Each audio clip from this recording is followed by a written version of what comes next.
Hello and welcome to the second annual running of what has been cited as the greatest spectacle in Live for Speed, the Kyoto 500 of 2009.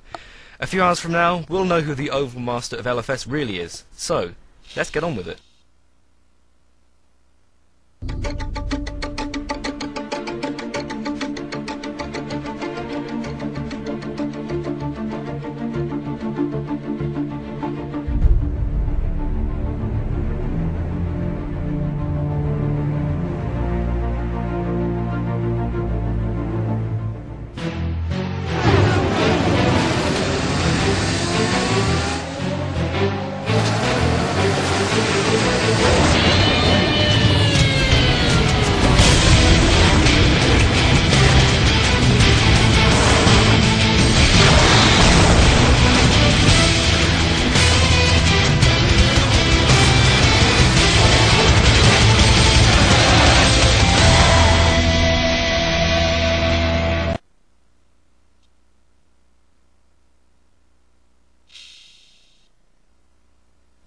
So right now we're just ordering up the grid. It's going to be 30 cars starting this race for 268 laps. It's not a sprint, that's for sure. For this reason, everyone on the grid, no matter where they've started, they have a great opportunity to actually win this race. Anyone has the potential to be a winner here today. With that opportunity, well, it comes danger. Drivers need to be careful. They need to plan their attack. It's like a high-speed game of chess, predicting your rival's moves many laps ahead. Seasoned oval racers have this skill already. For this particular combo, the grid is a combined experience of well over 130,000 laps at this track with the Formula V8 car, so we can expect the very best action from this thrilling aspect of simulated motorsport. So let's just have a look down the grid.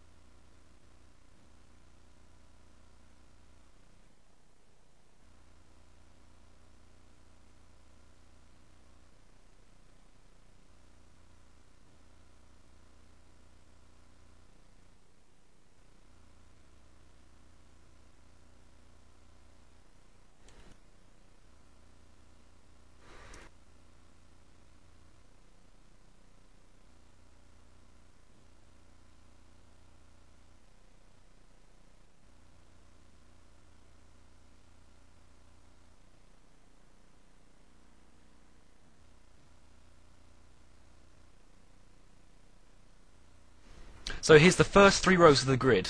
On pole position it's number 88 of Sanger. On the middle part of the row it's Casemeyer, and in the third part of the row it is Gary, he's the 173 car. Row 2, Pappenfuss 55, Peterman 808 and Shearer number 93. Third row is Veshoni, Pantola and Buther, that's 27, 30 and 26, making up the third row of the grid. 3 cars per row, there are 10 rows.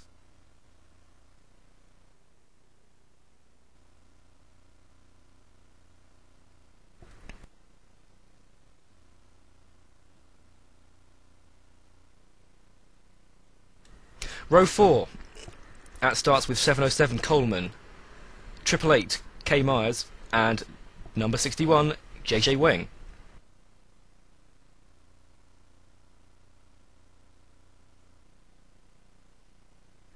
The fifth row, that's number 44 Fraser, Marsh and Nordhook, and the sixth row is Scott, Buck and Gasinas, that's 116, 12 and 53.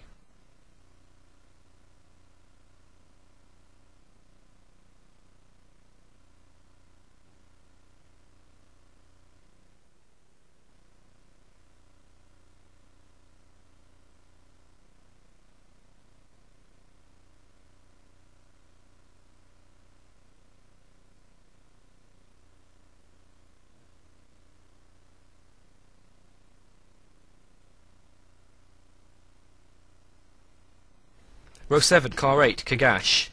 101, Goga, the previous Kyoto 500 winner of 2008, and in 21st position it's 51, Mashka.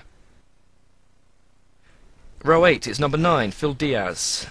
Number 129 of Williams and 86 of Chadwick.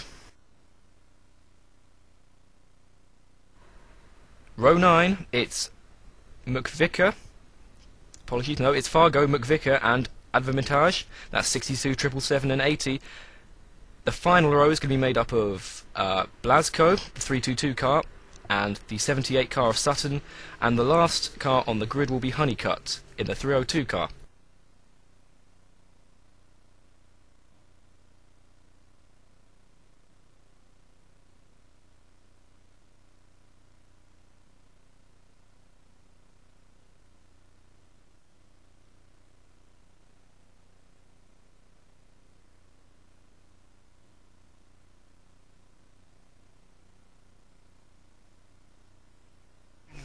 And yes, and there you can see there the pace car that will be driven today will be driven by Timo Hyninen. That's the XRR pace car, we'll see that in a moment. And the rescue car for today in the RB4 will be Jack Atkinson.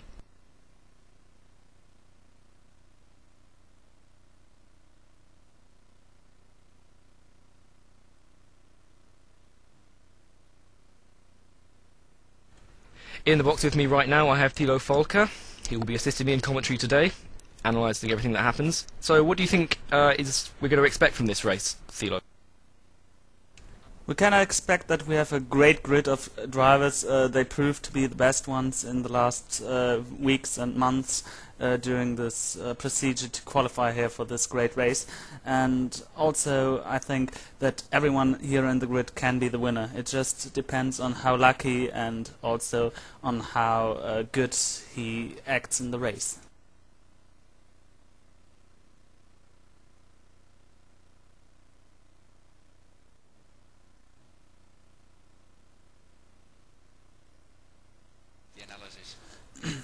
What is going to be important today is the fact of the pit stop strategy.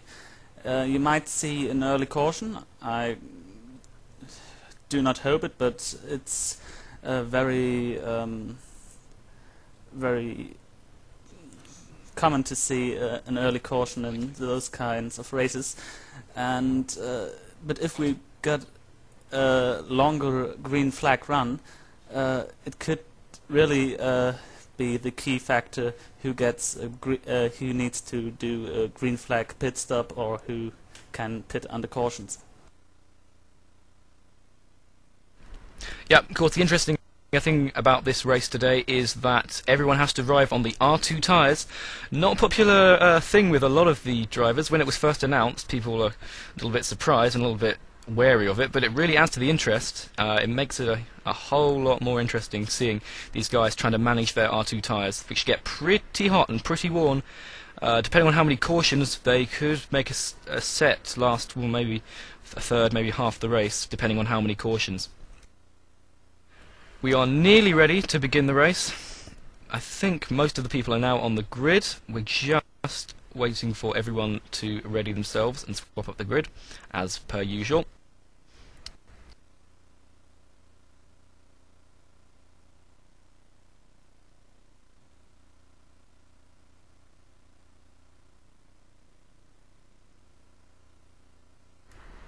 So, the team for today, the guys will be running this race for you. Well, Jonathan Palmer has done an unbelievable job in the last few weeks, along with NTR, running this and organising it up to today, making sure 19 practice sessions were run. They were race and practice sessions, weeding out the men from the boys, so we should have the most competitive grid here possible. Michael Booth and Chris Ford, they will be the assistant race directors analysing replays. Chris Ford will also be talking to us in the commentary box when he gets info. Darren Taylor and Joe Keaveney, they're going to be spotting. They're going to be making sure, they're going to be checking for who's spinning and whether they should throw a caution or not. Timo Hyninen, he's going to be driving the safety car, as I said, and Jack Atkinson there in the RB4. He'll be in doing the rescuing of any cars that have either run out of fuel or cars that cannot make their way back to the pits under their own power due to damage or whatever.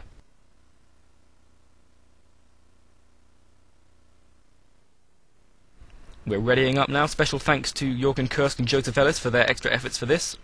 Jorgen made the overlays you're looking at right now. Very pretty indeed they are.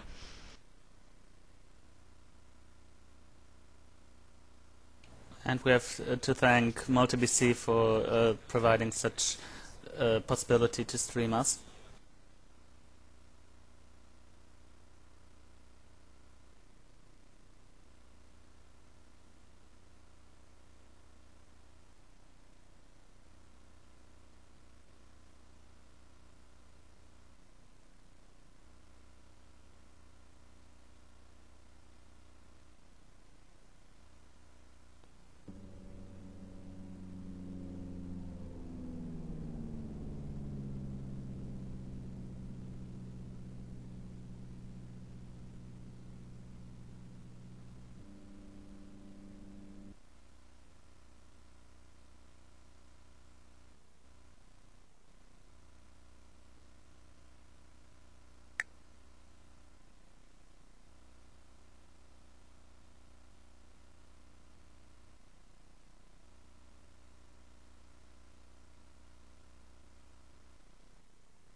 We're just having a couple of technical related problems. JJ Wang was having an issue with his internet, but he is now joining. We're nearly ready for the start.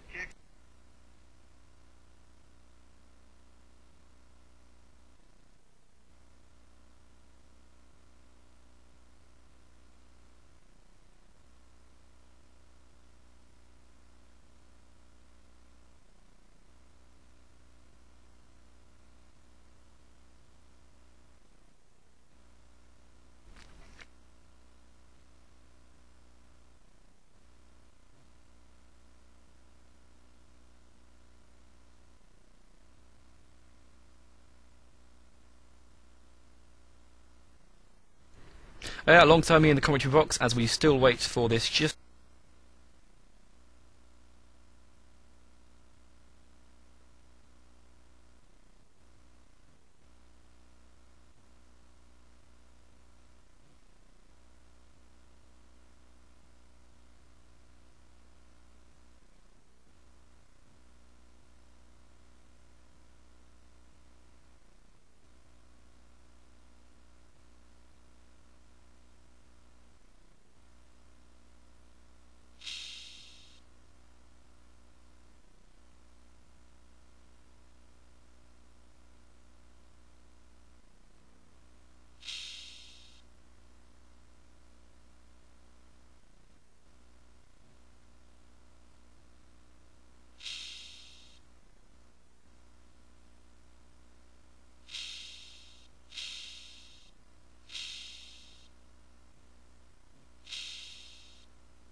We seem to have some minor problems here with the connection. Should be sorted out now, and so that we can start here in a minute or so. Yeah, Deco, is everybody okay now?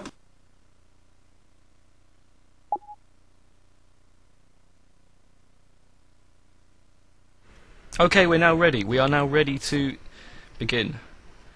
Or at least talking, anyway. We haven't quite got all the cars on the grid, but we are still a minute away from the scheduled, or well, scheduled green flag time, but as is always the case, these things never go according to plan.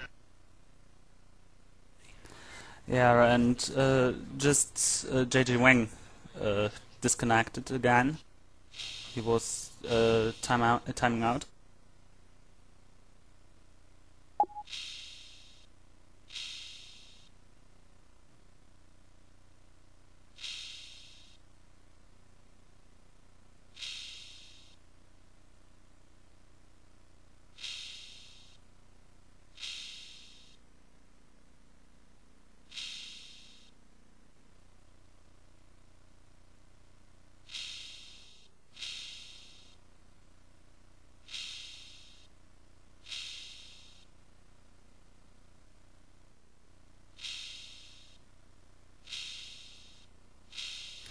So, the pole sitter is nearly ready.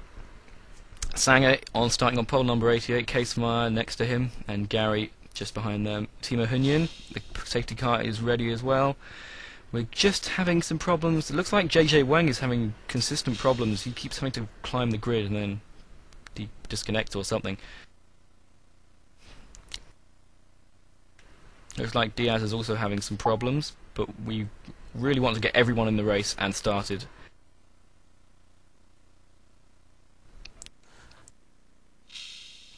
The problem is, should someone disconnect on the one of the formation laps, he's only got 2 laps to rejoin and get back into position, cause we have only 2 formation laps here today, not like in the 250 where we have had 5 or so, I think, I remember.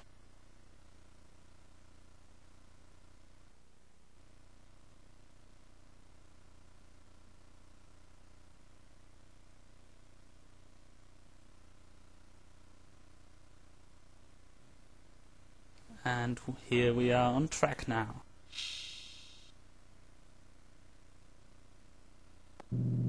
Yep, here we are. Hopefully we can get this going now.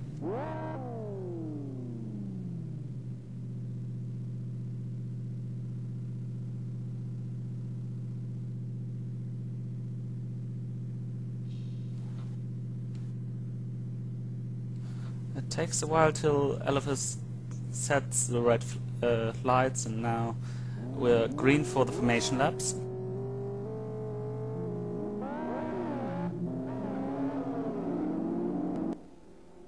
"30 cars in the grid compared to last year's 19, that's pretty amazing.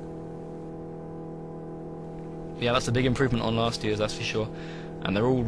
This has been a very hard selection process as well. You had to attend practice sessions and prove to the race admins that you could actually drive this.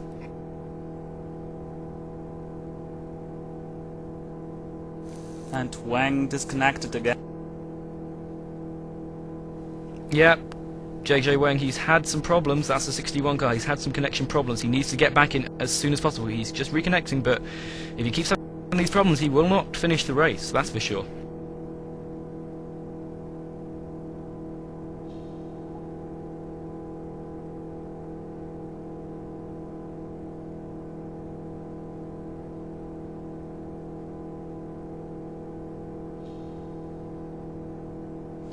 Because of this connection failure, we've got problems with the with sorting the starting rig here a bit.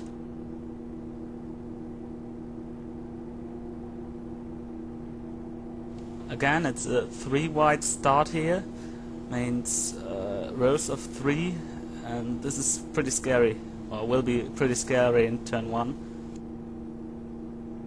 Yeah, these guys have done practice sessions with sort of just over 20 or so cars, but there has not been a full 30 car grid yet in any of the practice sessions.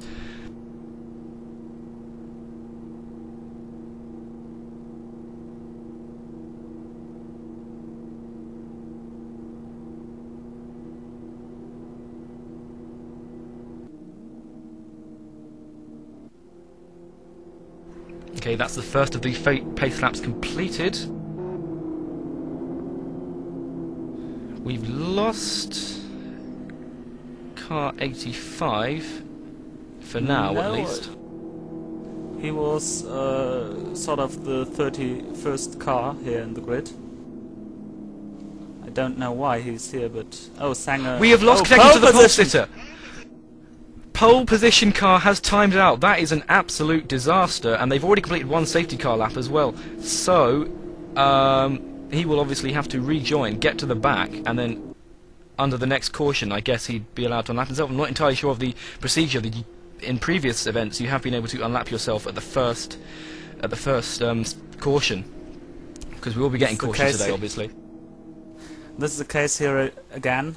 You are allowed to get your lap back when you rejoin before the green flag waves.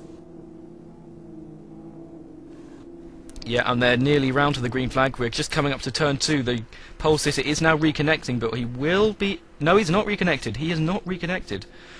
That's a big problem before the start of the race. That's a big shame, is all I can say.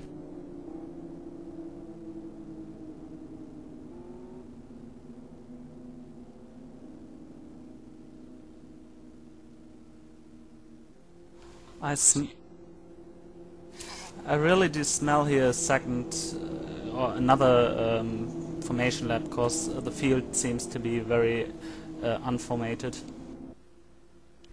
Yeah, it's not quite correct. I mean, they are mostly in lines of 3. Well, we'll see. If the car pulls in, that will be a green flag situation.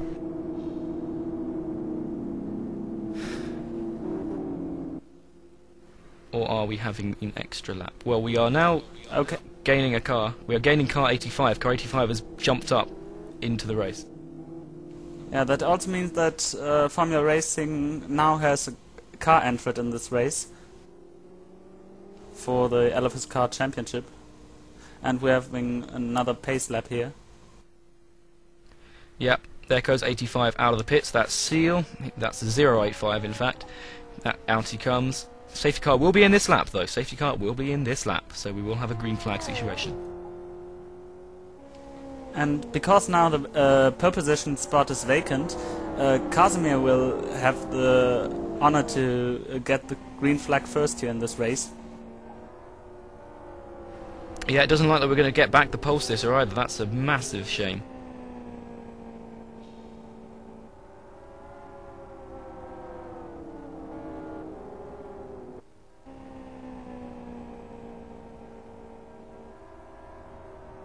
There are Fragmaster cars spread throughout this field. Seal is now approaching the field. He should be in the line just before the initial race start. Yep, from now on, just as they pass these orange cones, Kessmeyer, the pole position sitter, will be able to go at any time he likes. No, that's the caution procedure. Now, for the original start of the race, they have to wait until the green flag, until they start accelerating. We're nearly ready for this now. Green there flag! We go. Let's green go, flag. guys. And they've all got away quite cleanly for now. They've all got past the kink, which is good, but they're going 4 wide and so through the first corner. And there's a car off. That is luck. And several other cars. Wang is involved. Wang is upside down. Wang is upside down. Well, that's a safety car. That is a caution.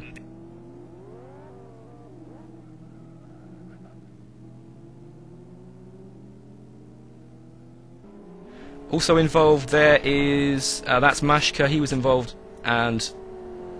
yeah. Also Sutton, I think. And it's quite a tragedy, because Wang really tried to get connected to the server again, and now, as he's upside down, he's out of the race. Yeah, here we go. Here's Goga as well, the last year's 500 winner. He's already got major damage on his car from that incident. We'll have a replay for you in a moment, I would hope.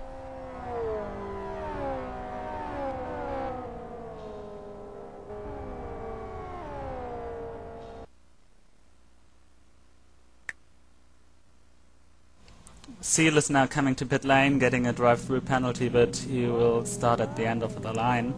So that's the procedure for getting a drive-through penalty in the pit lane. He's pitted now, but oh, his damage is not repaired. I don't know whether this was kind of strategy or whether this was foolness.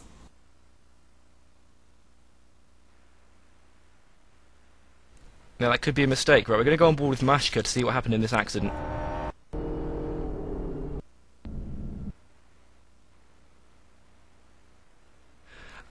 Okay, look, you can see there, just on the front left, Wang was hit.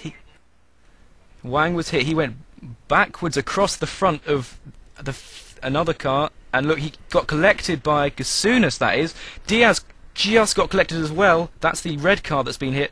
And look, here comes Mashko straight into the side of Gasunas. Fargo is there on the right as well. He's spinning. That's the...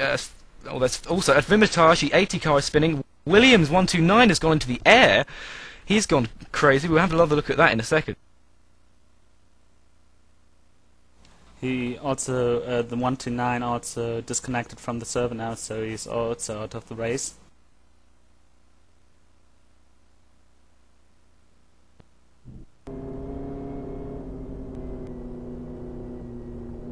Okay, watch this from board with Williams now, the 129 car who's just disconnected.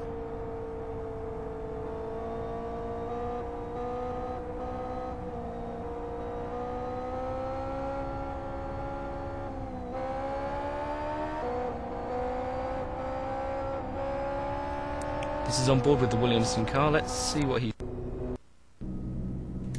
Into slow motion now.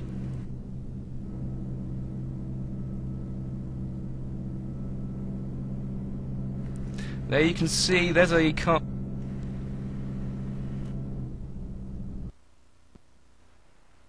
It was Nordhook and Wang who had a collision.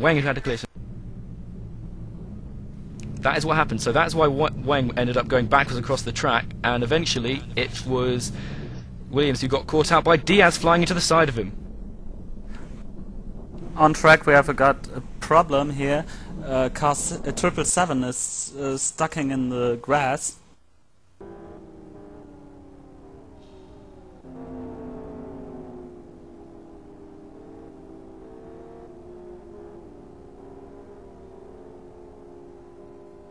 Yeah, McVicker 777 is stuck in the grass.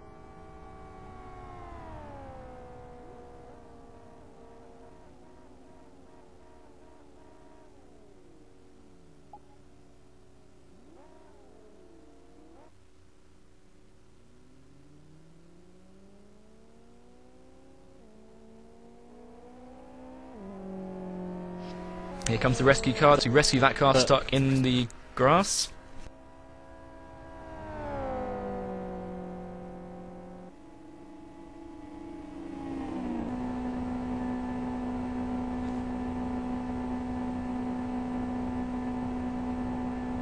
Seals now coming to pit lane again. What I think he have done is to connect to ventriloquist or something, because this was this could be read in the chat.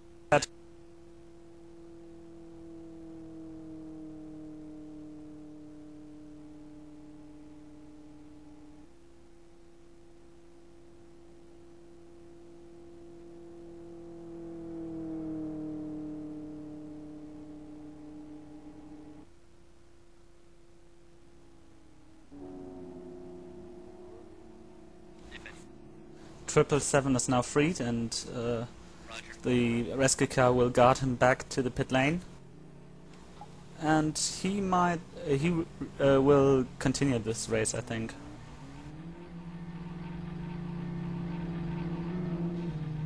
Seal just repaired his damage, and we've got a drive-through penalty for 116. That's Nolan Scott. Nolan Scott apparently was a cause of part of the incident that we had on the first lap. Now, if he times the situation, if he finds the right timing for doing his drive-through penalty, he might have the chance to not lose a lap. But it's quite risky here to get a drive-through penalty, because when a caution is thrown out, he will most likely lose it. Yep. So Casemeyer is still the leader.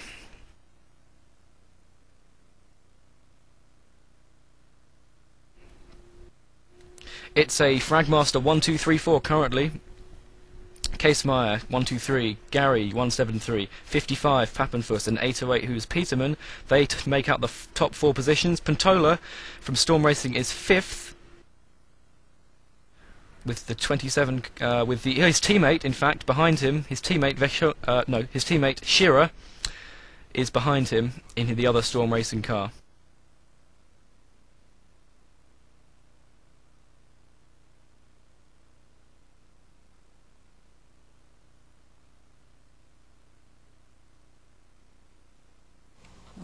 Let's hope that the old truth, cautions breed cautions, don't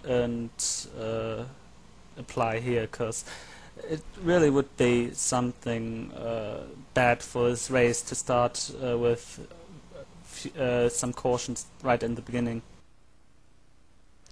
Yeah, I mean, you're more likely to get cautions obviously on the first lap because you start in a 3-wide formation, and now they're in a single file formation. They should, in theory, not be so bunched together, but obviously they have colder tyres now, and they haven't been racing for a little while, so they've got to get their heads back in order as well. So it's a tough situation. Let's hope they can get, once you've got some green laps under your belt, once there's been a good run of green flag, then you're less likely to get a caution afterwards. Let's just hope they can get a good green flag run going here. The incident is still under investigation on the first lap.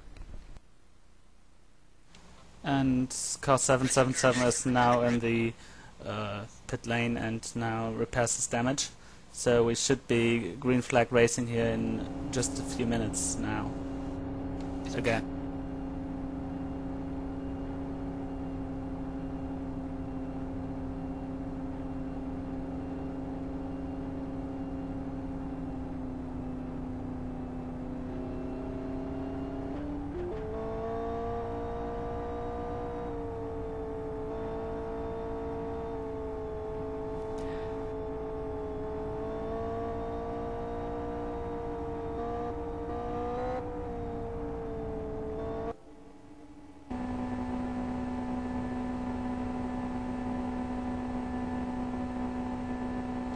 Oh, 777 just lost connection to the server, so again a tragic situation for one who was just rescued out of his crash situation and now lost the connection.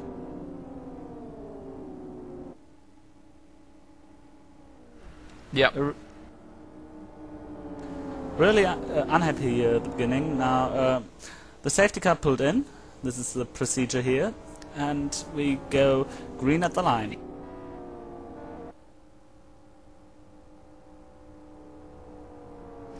Yeah, we now go around in single file until the restart zone. It's a section of cones coming through turn 3.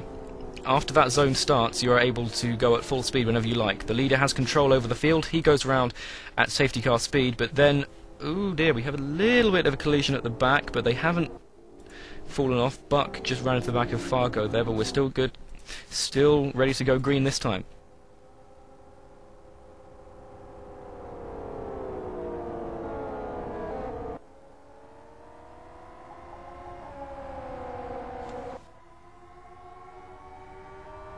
We are racing again.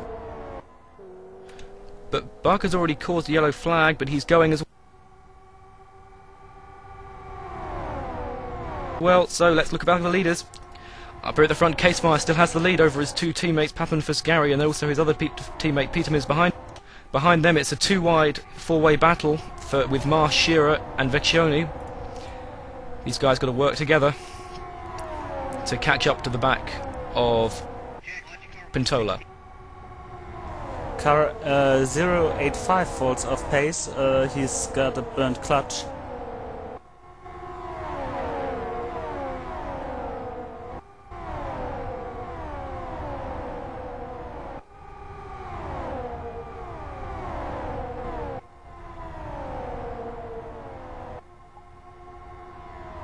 Up at the front, the Oval Masters of Frag Masters, they are pulling away. They're four-way drafting even, sorry. That's Casemeyer, Gary, Pappenfuss and Peterman, and just near the in the midfield, Coleman just fell into the Armco. Though I think if they were drifting, they would be.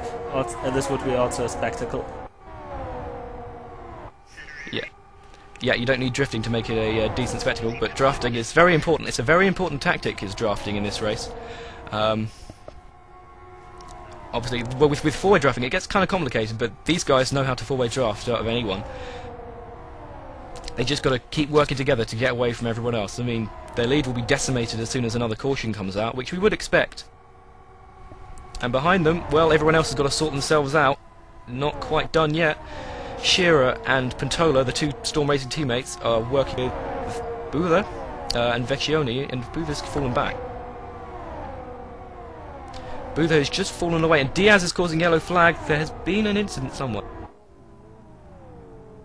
Chadwick and Diaz.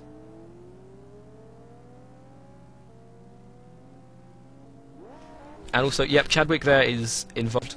I think Goga was also involved again. That's his second crash of the race. Now, that has not brought out a caution yet. That has not brought out a caution yet. I don't know if they are planning on doing one. The caution is brought out. Oh, I didn't see the message appear there. The caution has been brought out.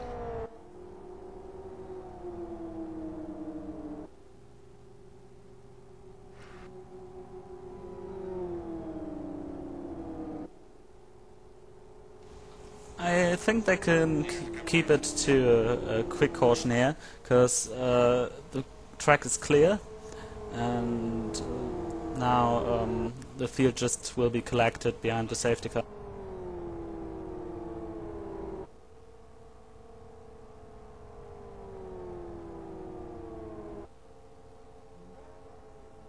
So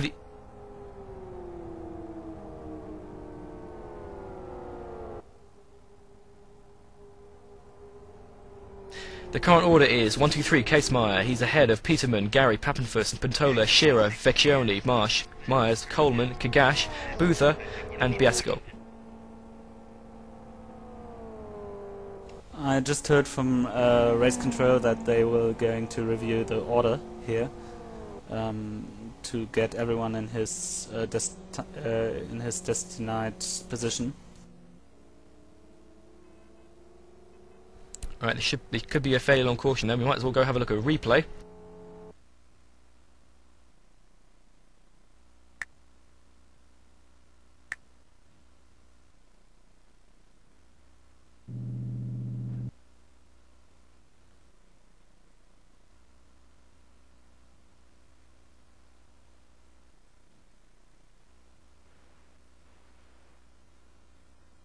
So, Chadwick was involved. Let's have a look to see what he saw.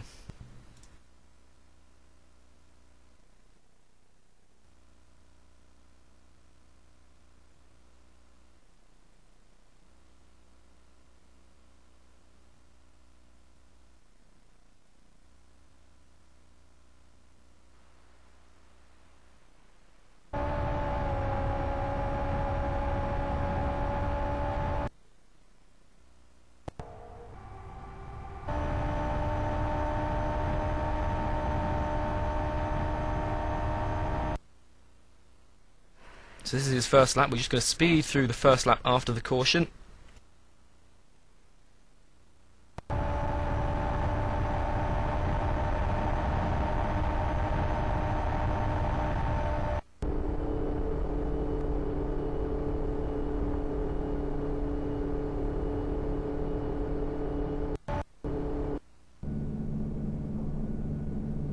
Now here we go into the area where it happened. Now you can see Sutton ahead of him has just gone into the wall, and Chadwick is trying to go past on the left. But you might be able to see in his mirror. In his mirror, you can see another car trying to get through.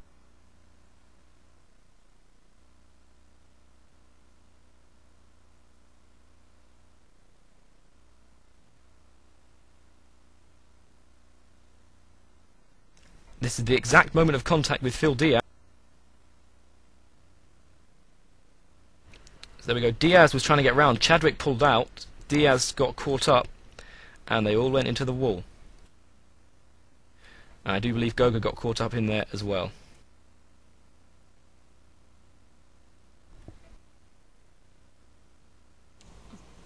Live, we would see now Fargo, Diaz, Sutton, Goga, Advamatai, and Seal in pit lane. Yeah, Advertage also got caught up in the incident, and there's Fargo as well. He was involved, just getting caught up in the last dregs of that crash.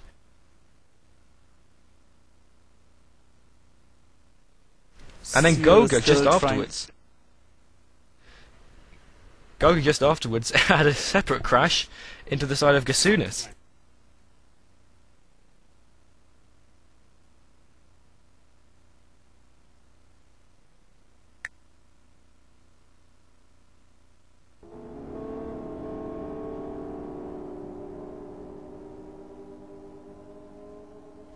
Well, there's Chadwick. He was involved in the crash, and there's his picture, number 86. He's from Australia, doing pretty well with the lag. You'd expect a bit of lag for an Australian, but he seems to be doing alright with that, so that's good news for him, although the bad news is that he's just been in a big accident. But he's been in the pits, got repairs, and now he's circulating at the back of the field.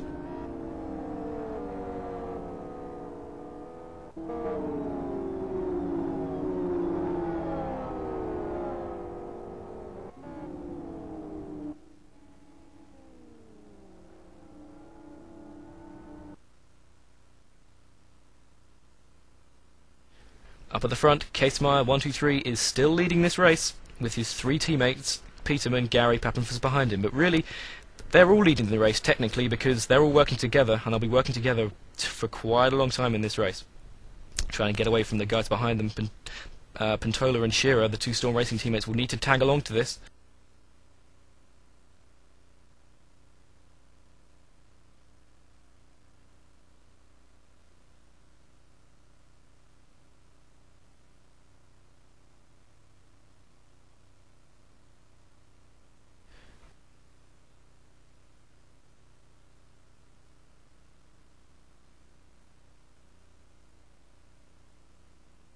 Okay, we're nearly ready for the green flag now. Just looking at the leader.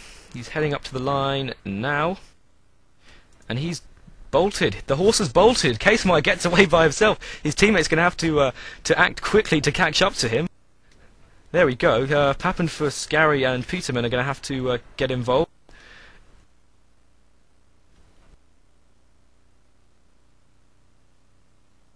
Yeah. They've already started drafting him. Casemeyer just wanted to get the jump, and they've already three-way drafted right up to his rear again, so that's gone quite well for them. In fact, they've managed to get a good break. In the backfield, there's a second FM train starting to build up. There's Kellman, Fraser, Sutton, and Nordhoek. There was just after the restart a contact between Mayes, who's in the 888 car, with Sutton.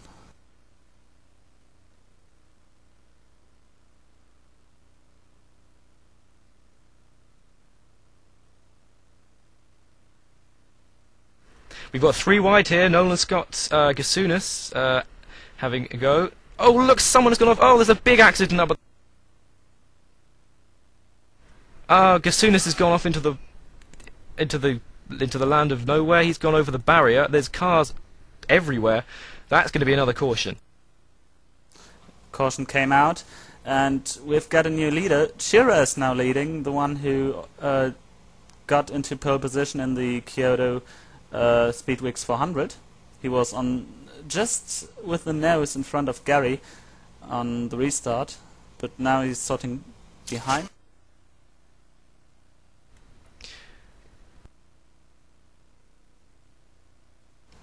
And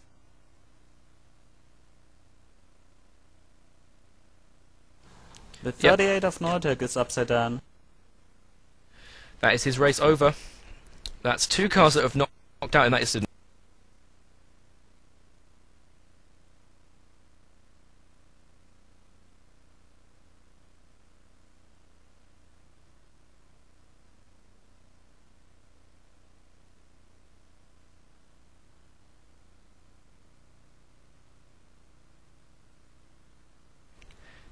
In fact, that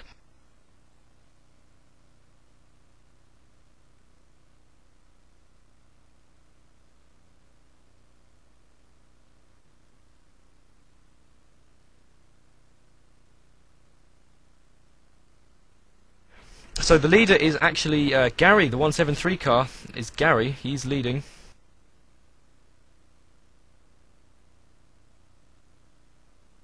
Behind him is Shearer now, and Peterman is now third.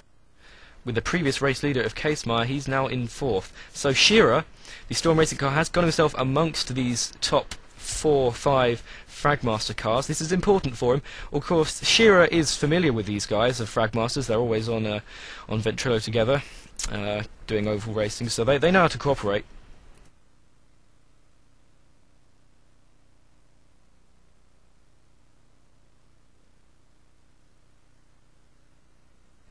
So in that incident, we did lose. We lost car 38 of Nordhoek, and we lost Gasunas, who went over the barrier. And this reduces the field to 25 cars.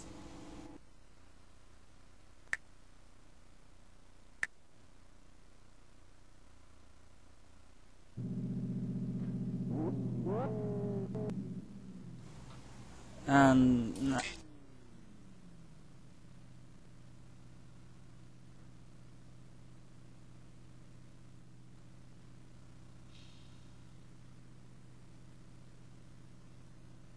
Kagash is in pit lane.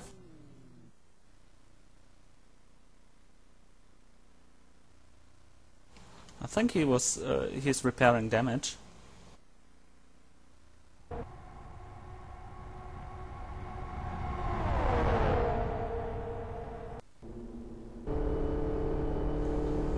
I really doubt that he would do his mandatory pit stop now or to refuel, because the race is too young to do a fuel stop at this point of time.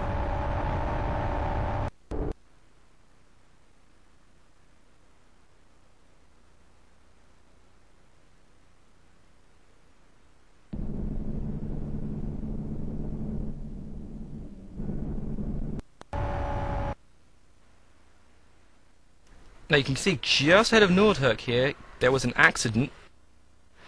This is a replay. This is Marsh was involved, so let's just have a little wind back.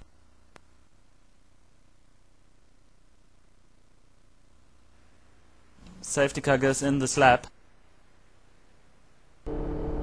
Yeah, we'll just check this replay and then we will be right back with the live action. The cars are coming around turn 2 at the moment. This is a replay on board with Marsh.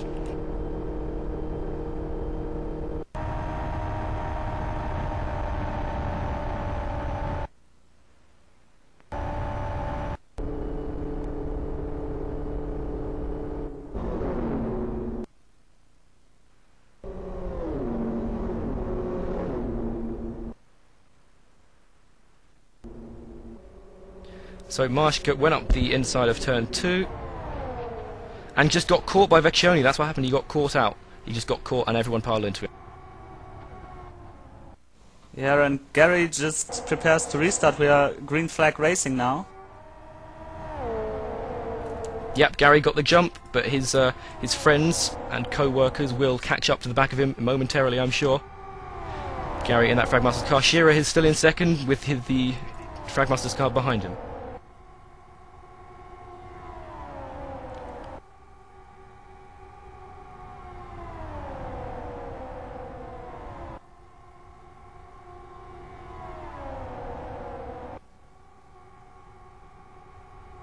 We've got 19 It's cars looking on the fairly lap now.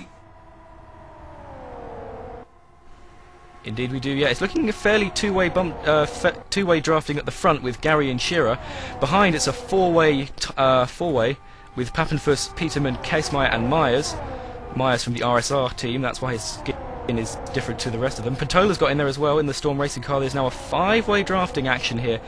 And the two leaders, oh no, there was a bit of lag on my screen there where the two leaders went flying out the track, but that's fine. We're all good. So we now have a six-way drafting, seven-way drafting going on. They're all got to sort each other out. They've got to sort themselves out, otherwise it's going to get slower for them and the two leaders will get away. We have Peterman in here. At the front of that we have Myers, Pantola, Boother, Casemeyer and Nolan Scott. Peterman is just behind Pappenfuss at the back of that train. They've got to work together.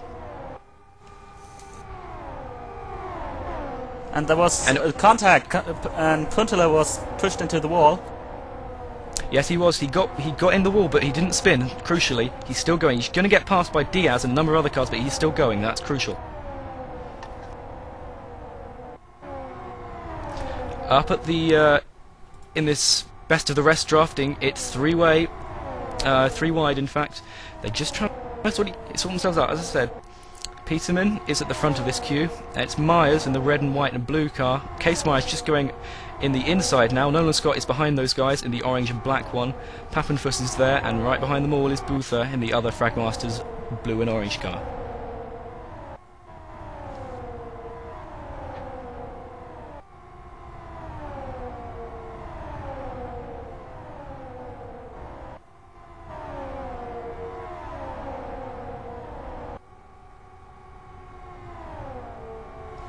Well, and now we've got the 888 and the 116 car up in front of this train. This could work out if they can separate from the rest of the FM guys.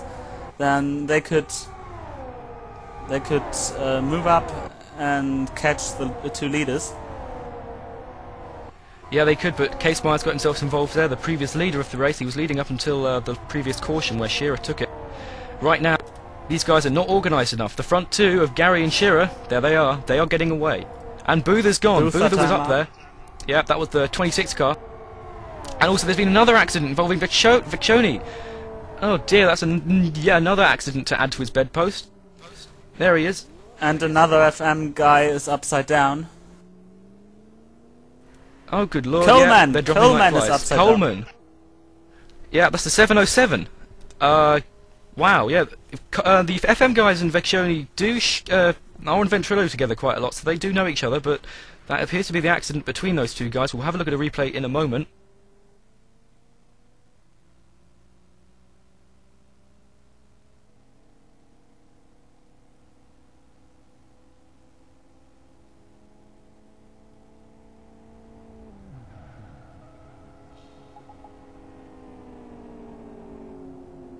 If you wonder why the pit lane is open, it is because we don't use the normal pit road entry during cautions.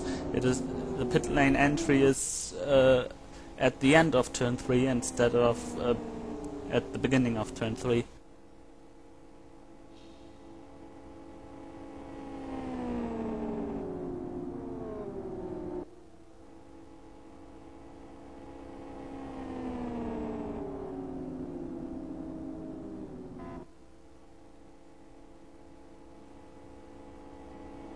Coming to pit lane, Seal, Mashka and Vecchioni.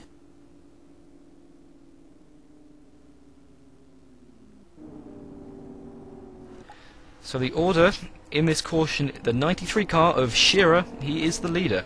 Second place is Gary, the 173 car. And third is Nolan Scott, who managed to get up there just before the caution came out. Myers is fourth, and Casemeyer is fifth, the 123 car. 6th is Peterman, 7th is Pappenfuss, 8th is Buck, 9th is Blasco, and 10th is Honeycutt. He was allowed into this race after Rudy Van Buren wasn't able to make it, so he was lucky. He started 30th, and yeah, we are still under caution. We're waiting for the other cars to catch up to the rear. Rudy Van Buren is... Rudy Van Buren is today real life racing, so this is his excuse for not taking part in the greatest spectacle in LFS. Right now.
Just getting you a replay prepared.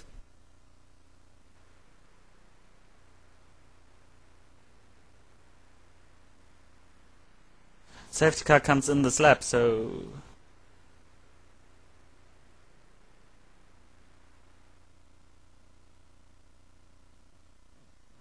Yep, safety car will be in it in a leading moment. the field.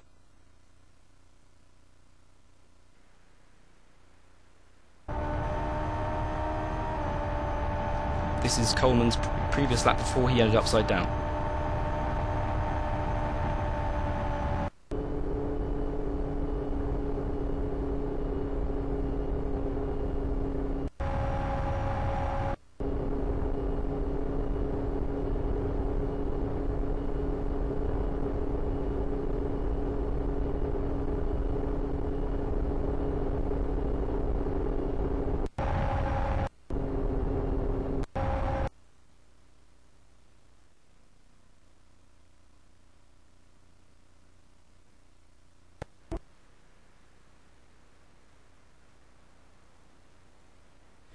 Yep. Green flag falls. So what went wrong there? Coleman just collided with Vecchioli and he went into the wall upside down.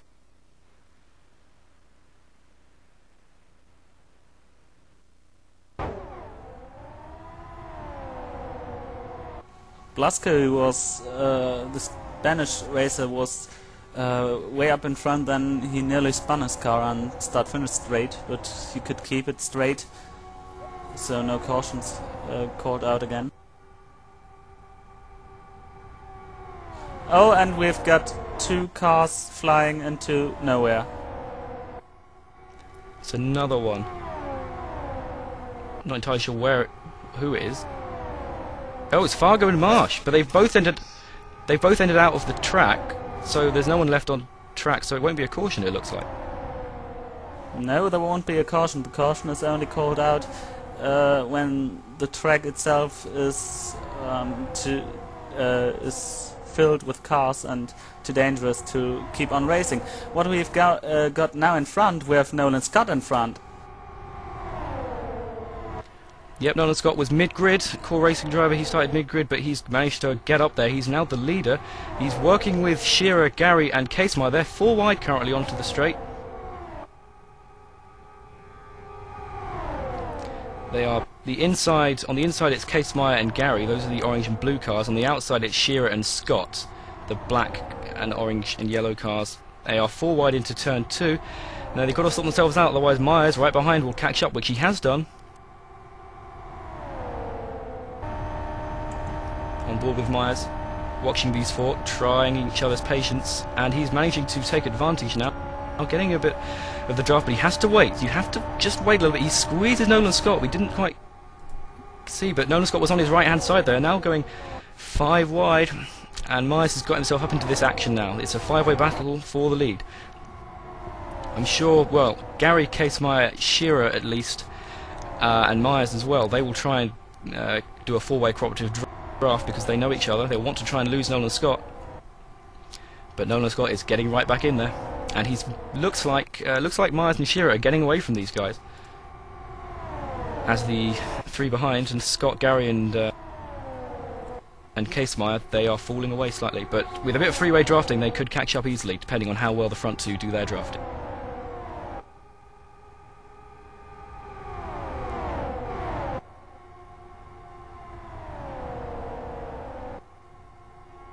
While the front does not seem to be sorted out, the mid pack and the back pack seems really to be sorted out, by the way. This is instead of earlier cautions where we've had the big packs of racing more in the midfield. Yeah, hopefully we can get down to some good solid racing. Once now everyone's got their tyres up to temperature and back into race mode, they should be able to keep a while with it for this green flag run. Yeah, we did have that huge crash just after the caution came in, but neither car ended on the track, so, and there's obviously no debris, so we carried on going. We're on lap 42 of 206.70. Yeah, luckily we have no debris here, as otherwise I think we would have a caution every 2 laps, because those guys really searched the contact partly. Yeah, they do like that contact every so often. It seems they like to squeeze each other out. This is still the three-way battle, three-way bump, not bump drafting, three-way drafting for third position. But they're trying to catch up to the rear of Myers and Scott, which they are doing quite well actually. Myers and Shearer, that is. Myers and Shearer up at the front. They are being caught ever so slightly by these three-way drafters behind them. During the qualifying phase to qualify here for this race in all the practice sessions, it came clear that the three-car draft is the best way to gain time here on this track. Yeah, and it looks like Casemeyer, Gary and Scott are in that perfect position with that three-car draft. So Scott is the one at the head of this train currently. 116, then Gary behind in the 173 car, and Casemeyer behind those two, just going three wide. But this is the way three-way drafting works. Constantly swapping positions, trying to make up that time. Especially in turn 3, it's really scary when they dive in three wide. But usually, if this group works together well, there won't be any big mess-ups because of entering it three wide. Yeah, these guys have enough practice doing three-way drafting. If they're all on the same page, as it were, they should be fine.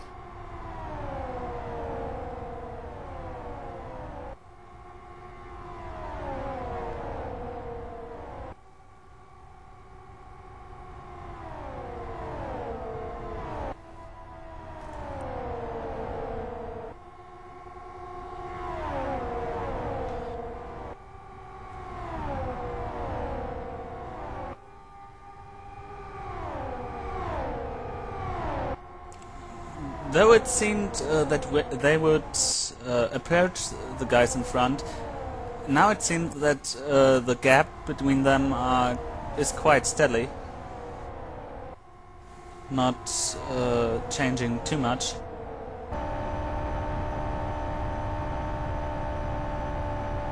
Yeah, and they from behind. I think the front two From behind, Peterman, Advamatai and Diaz are coming now. Yes, if we look from the rear of Nolan Scott's car, you can just see Nolan Scott's picture here. The happy-looking chap 116 from Tennessee in the USA. He is just at the back of the train now, being caught by the cars behind. You can see Peterman and Advantage, the 80 car and the 808s.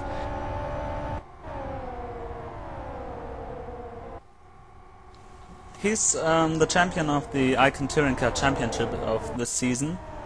And so it's quite an honor to have him here, because there was really great racing provided.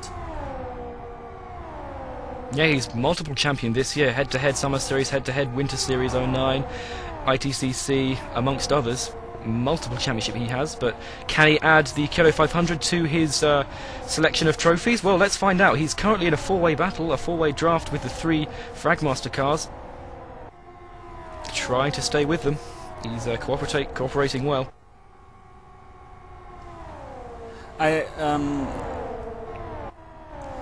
He entered also LFS Kart Series just a few days before the sign-ups closed, and the reaction of Rudy van Buren was, "Oh noes." Yes, it would be a no-nos. They keep having big battles with each other, and it seems like due to Rudy van Buren's he's unable to attend quite a lot of races, and whenever they have a big championship battle, it's always Nolan Scott who comes out on top. Now, we were just looking at Advantage, the 80 car. He's now side by side with Phil Diaz, Nolan Scott's teammate in this race. Advantage is having a bit of a tyre problem. He ran into the wall at turn 3 on the previous lap. I don't know if it's tyre issues or if he's just lost concentration, but whatever, he is falling away a little bit. And now that is really a problem to keep up the concentration here for such a long distance. I mean, I was in last year's Kyoto 500 the one who caused the last caution. Yeah, you've decided to play it safe this time and stay at the commentary box. Fair enough. Well, it's safer for everyone on track.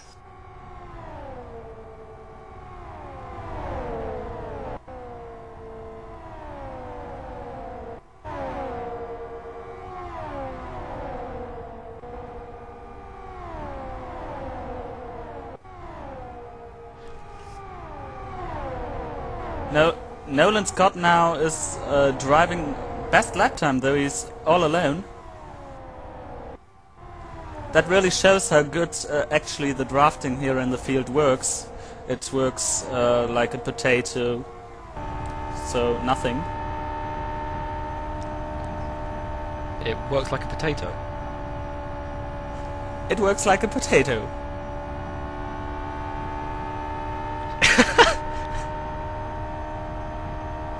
That's a new one for me, but okay, well.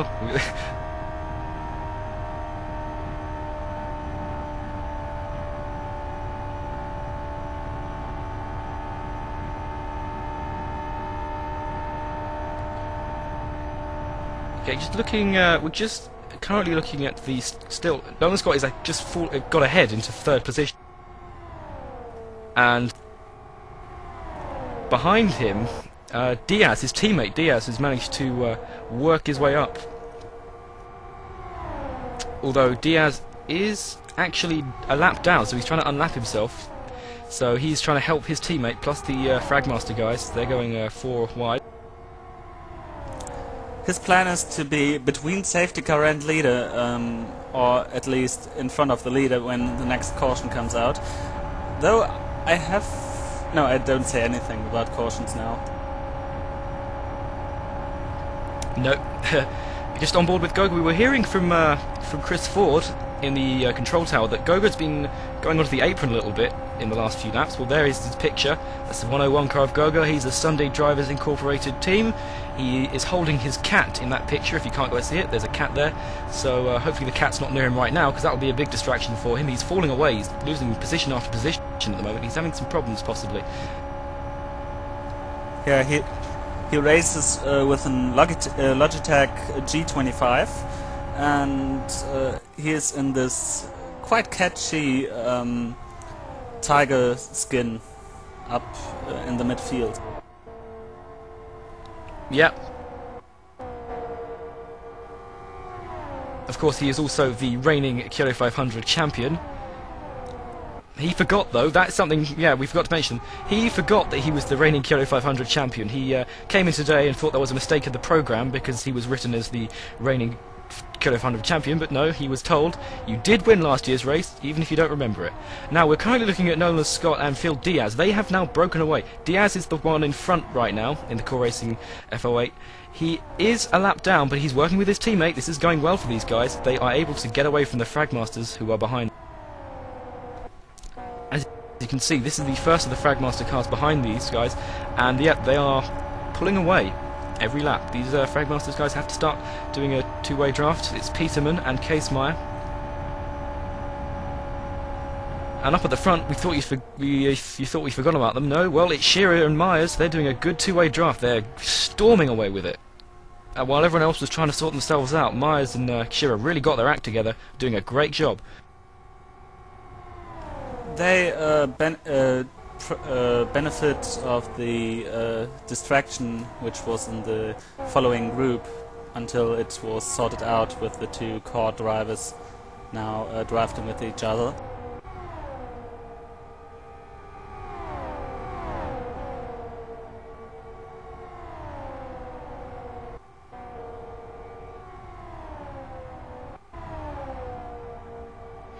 So the top 6, or the top 5, are 3 double drafts.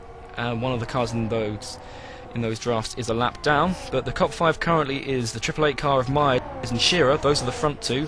They're pretty much swapping the lead over and over again. Third place is the one position that is guaranteed, at the moment at least. That's Nolan Scott in third, drafting with his teammate. Car 12 is being given a warning. Car 12 is Daniel Buck. Buck is, yeah, he's been given a warning. He's a lively character. You can definitely say that he's a lively character on the forums and everywhere else. He's enthusiastic about his racing. Yeah, just being warned for...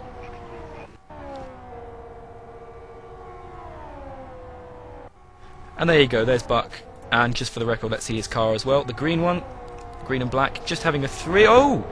And as we look at that... Yeah, he's also a lively character here on track. Such contact is quite not usual here in the oval. I mean, for the racing purpose.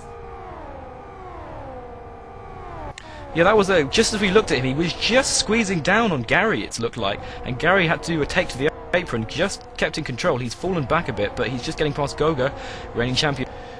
Buck, let's go back to look at Buck, because he appears to be having a bit of a wild ride. He's already been warned once, and I'm guessing the admins and the race control will have seen that one, and may give him another warning, or possibly a penalty.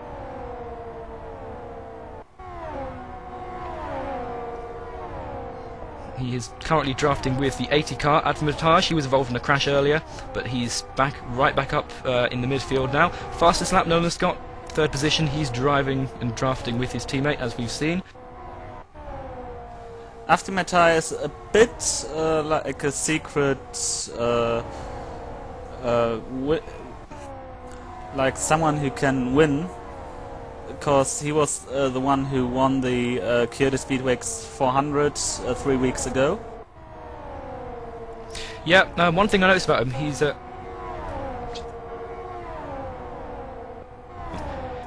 bit of a demon on the restarts, or at least, when I say demon, I mean a rule breaker. He, in the restarts in the practice events, he would quite often hold back and then accelerate like crazy as soon as just before he thought the green flag was going to come out.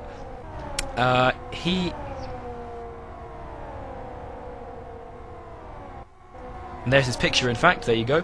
He was, yeah, he did wait back for a long time and then got the jump in the restarts, but he was warned about this and he's been told not to do it again. We're pretty sure he hasn't done it in this race, we hope. There he is. He is 21 years old, and he's using a what do you call it? A controller, you know, a rumble pad thingy for his car, which is an interesting way of driving. But yeah, there are lots of different variety of controls in this race, including a steering wheel controlled by the driver's head in this race. So yeah, there's lots of a variety of equipment here, all racing together.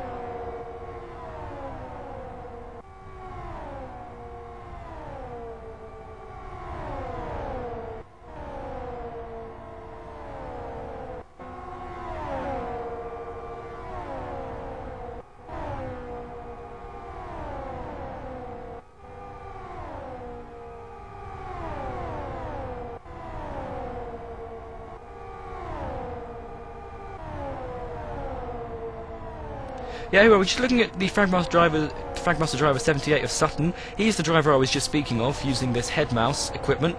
He turns his head to control the steering wheel. It's a very interesting way of driving, and he is appearing to hold his own quite well here. He's currently in his 14th position, just fallen away a bit after the cautions, but if there's another caution, he'll be right back in the action there. He's drafting with Honeycutt right now, his teammate, the 302 car.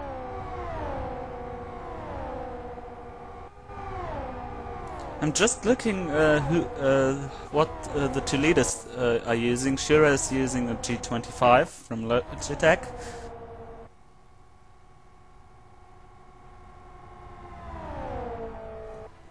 Yep, the best wheel, sub $300. We are not affiliated with Logitech.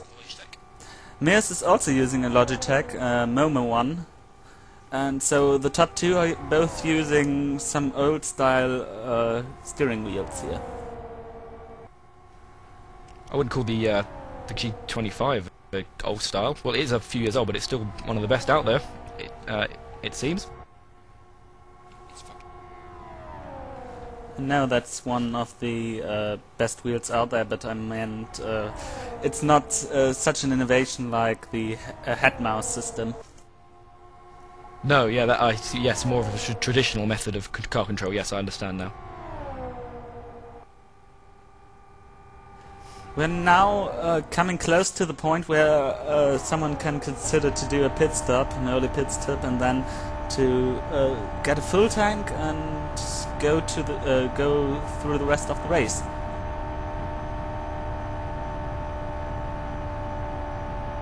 It's quite a big window you have here in the Kyoto 500 to do a pit stop, and it's going to be interesting who plays the risk and does a green flag pit stop, or who does his pit stop in a caution situation. Yeah, I imagine that they all have enough fuel for quite a while longer. in order to hopefully get involved in a caution and then make a pit stop then. Now we're just seeing Nolan Scott and Phil Diaz have lost some time. They have lost some time over the cars behind them, Case Meyer and Peterman. I think Diaz got a little too far away from Nolan Scott. He's the car on the outside currently. He got too far away the previous lap, and Scott lost some of the draft, and Diaz had to wait. And this has allowed the cars behind of Peterman and Case Meyer to catch a little bit. There they are, drafting along the two Fragmasters car, 1, 2, 3 and 808 they are. 808 on the inside, 1, 2, 3 on the outside. They are now catching. This is going to be a four-way battle soon. Now, are they going to try and draft past him, or are they going to try and cooperate? Well, that's up to them.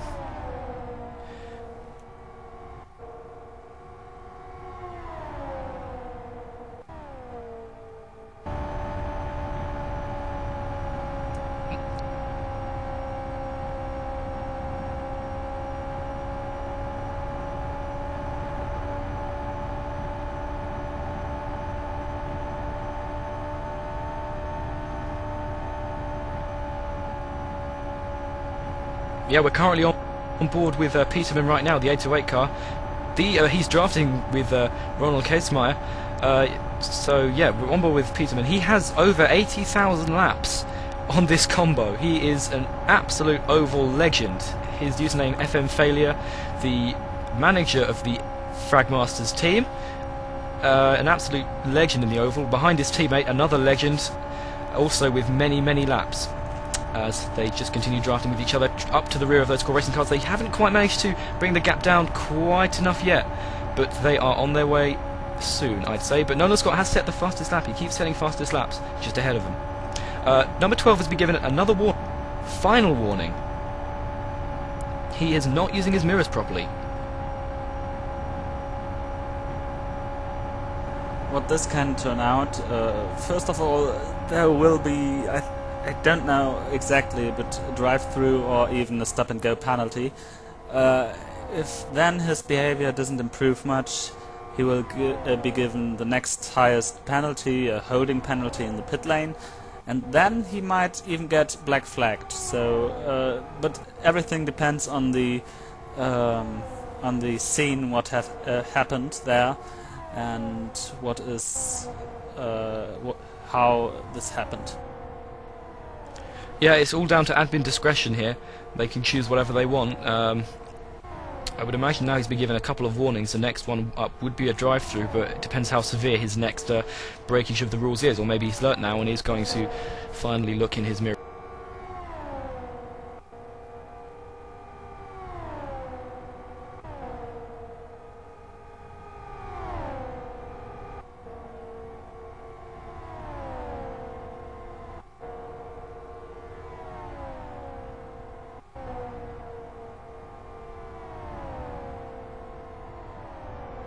Yeah, I'm just being told here that yeah, Buck is fairly inexperienced on the oval. He's one of the less experienced guys here today.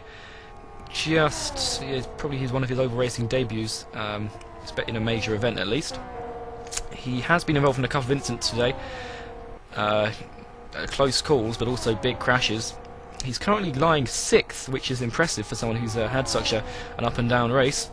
Let's hope he can get it together and provide some more entertainment. The last car on lead lap actually is Andrei Mashka in the X-Fusion, in the white X-Fusion car. The only one left here in the race after his teammate was kicked out of the track.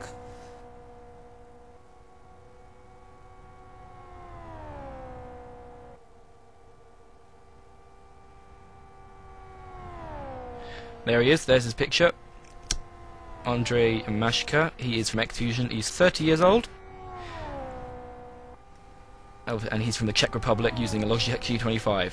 There we go, he's all alone right now. He needs to find a partner at some point. He might have to wait for a caution though. Yeah, he's also the manager of the Elephas Kart X-Fusion team. So he is the one who placed the puppets in the background. Yeah, we're just looking at reigning Kyoto 500 champion Goga.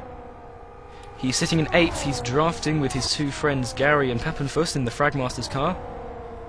Golga in the distinctive tiger skin car. Obviously, we've shown you his picture already with him holding his beloved cat. I guess he's quite a big fan of cats, but who isn't? They are currently trying to catch Atmataj, who's in 7th position. He's driving with Buck. We've already looked at those guys. We've now had a...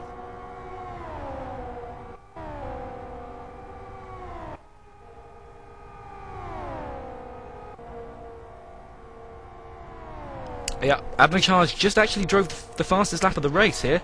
You can see him in the black car. He just drove the fastest lap, so the guys behind him, Papenfuss, Gary and Golga, they really need to work together with these guys finally cooperating properly and putting in some solidly quick laps. We're on lap 76 of 270, or without the 2 caution laps at the start, we're on lap 74 of 268.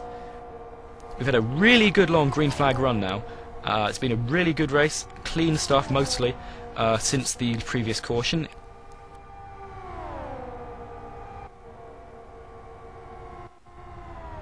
Shearer and Myers still waltzing away with it right now. Absolutely dominant form. They would not be happy if a caution came out unless it was played to their advantage tactically with pit stops. As I said, here is no debris or something like that possible, so we won't have any cleanup cautions where you can't see what's the actual matter of fact for the caution on the screen. So it's a bit more transparent than real life racing here.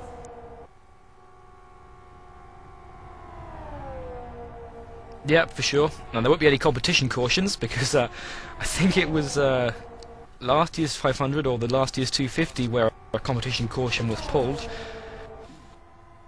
Yeah, it was in last year's 250. I think it was 20 laps before the finish, and the leading cars of core were just too far away, so someone I don't want to mention pulled the decision to do a competition caution, and then me and the car were quite angry with this decision, because the racing just was great, and then such a decision came out. Yep, the person who made the decision apparently still has nightmares about that decision today, so there won't be any of that today, that's for sure, because we've got some good clean racing spread out throughout the field. Currently still looking at the leaders, Shearer and Myers, the 93 and 888 cars. Though we have such a big green flag run here, we don't have seen anyone smoking through turn 3 here. It's normally a problem with R2s that they start at some point to smoke here in turn 3, which means that they are quite worn out. So everyone really has done a great job on their setups and has improved their tire wear very greatly.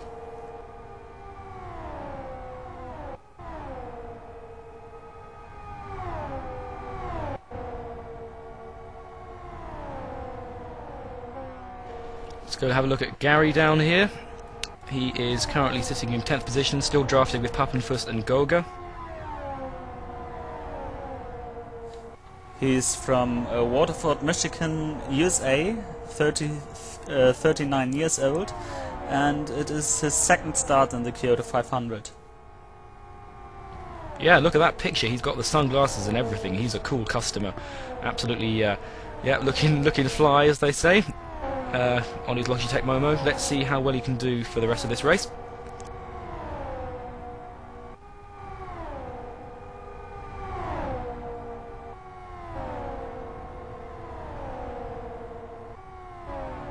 Yeah.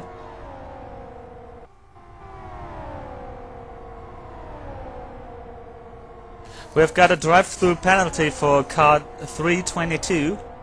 322, that's Biasco. Drive-through for ignoring yellow flags on lap 23. That's quite a while ago. Yeah, that's Blasco. Yep, he threw in the orange and black car and yellow.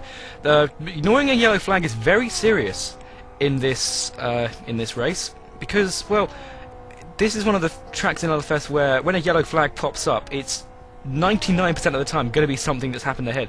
And if you keep accelerating, or if you don't even bother to try and avoid it, you're causing danger. And that is what appears to have happened here, so Blasco getting that drive through for a lack of awareness and a lack of slowing down for a yellow flag.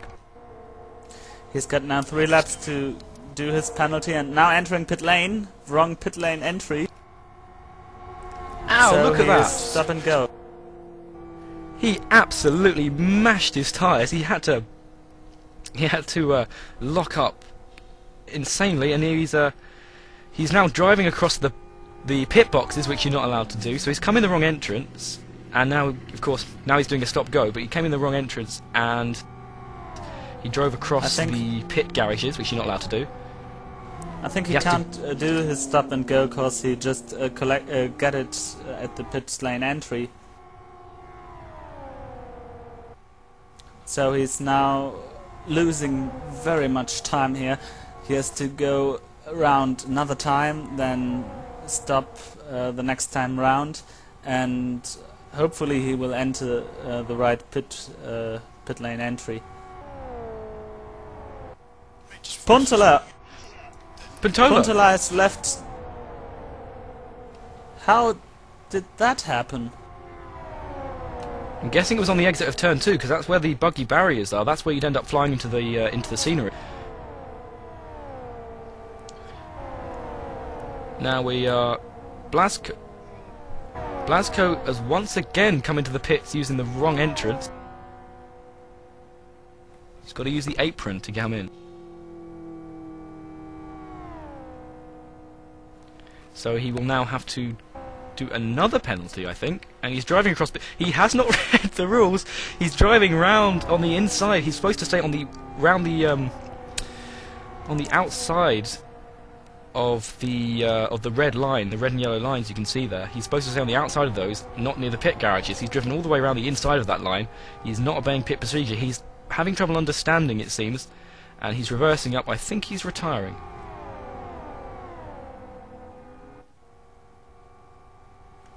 And he missed all the pit boxes, apparently. Just being told here in the ear by Chris Ford, he's actually reversing up to get into a pit box because he forgot to drive into it. There we go. Let's get that stop-go penalty out of the way. I think he got another stop-and-go penalty when entering, cause again he... no, he didn't. He's got to start selling burgers and fries in the pit lane. He's done so many drive-thrus.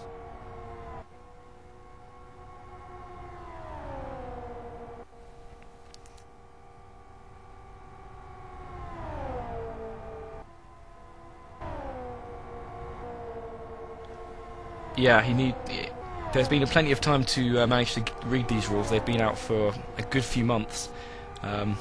Even I know them now. I had a good read of them this morning. It was a pleasurable read. We're currently looking at Nolan Scott, still drafting with his teammate, keeping the gap pretty even between themselves and the leaders.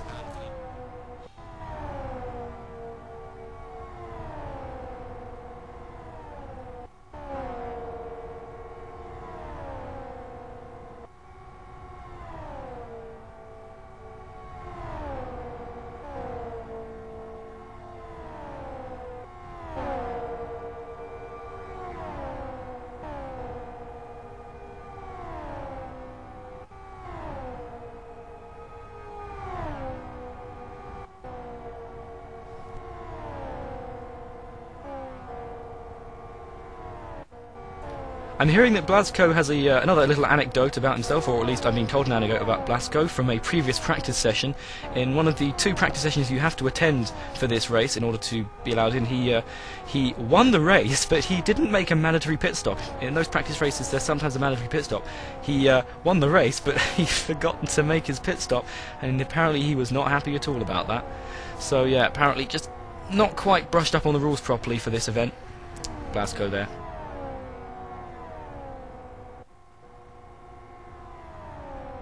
Seal is coming to pit lane now, again.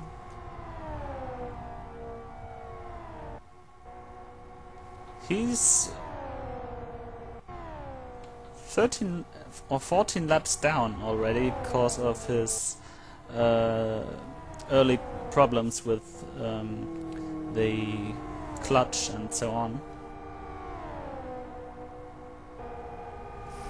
Yeah, he's had a fun old time, but yeah, he's coming in to do some work. There we go. New tyres, filling up with fuel.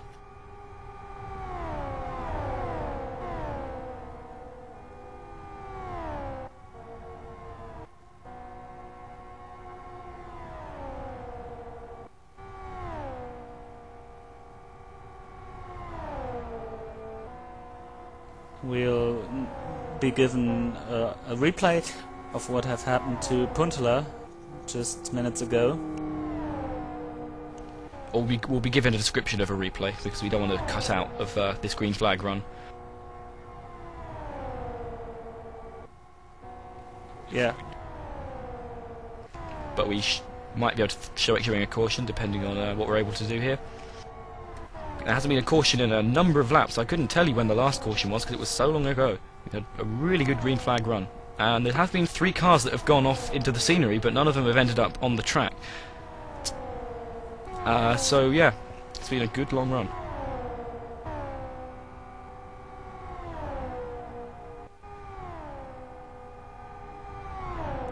Up in front, the two drivers of the two Mears and Shira really putting some distance between them and Nolan Scott. Nolan Scott, who's drafting with his teammate Phil Diaz, who's already a lap down.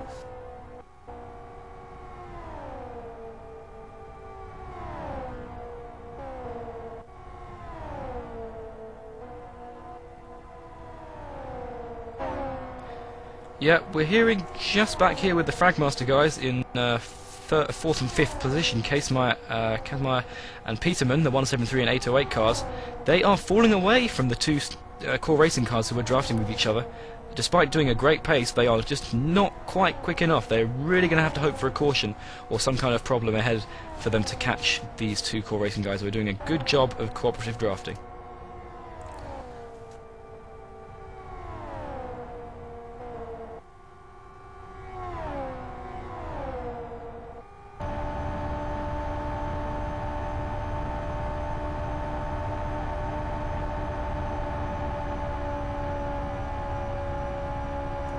Here's Aaron Shearer. He is 15 from Scotland. He is 15 years old. I already said that, didn't I? Yep, he's from Scotland. He's using the Q25 there. In that picture, he's actually making a rude gesture, but that's been cut out for this picture, for his broadcast. For this broadcast, he's currently drafting for the lead. Just coming round to lap now. That is the car of Mashka. They're coming round to lap. Yeah, Mashka is already getting blue flags, though we don't have an exact blue flag rule as on the road courses. Blue flag just means a warning that the leaders are coming up from behind. If something happens, or if this guy who's lapped is too much off the pace, he'll get a message by the race administration. Yep, he's pulled into the pits though. He's used the opportunity to go in the pits and do some work on his car. So Shearer and Myers are away again by themselves.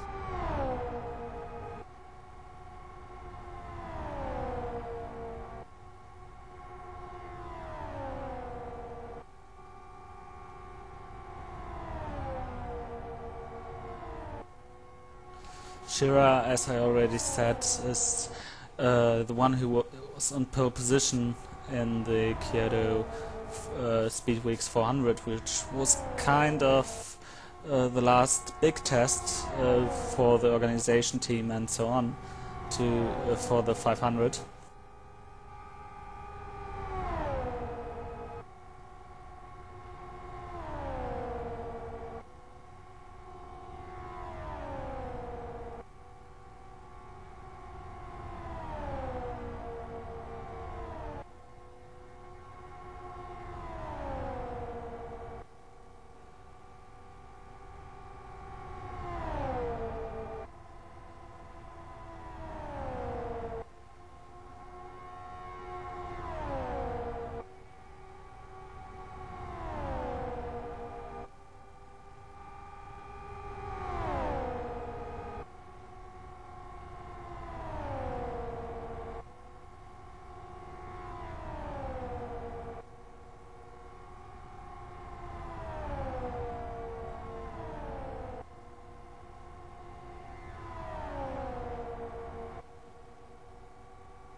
Yeah, with the amount of cautions we've had in this race, just discussing fuel privately here, with the amount of cautions we've had in this race, we're expecting quite a few more laps. If the cars are fully fueled up on the start of the race, we can expect a good maybe 20 or 30 more laps out of the leaders before they need to pit for fuel, that is.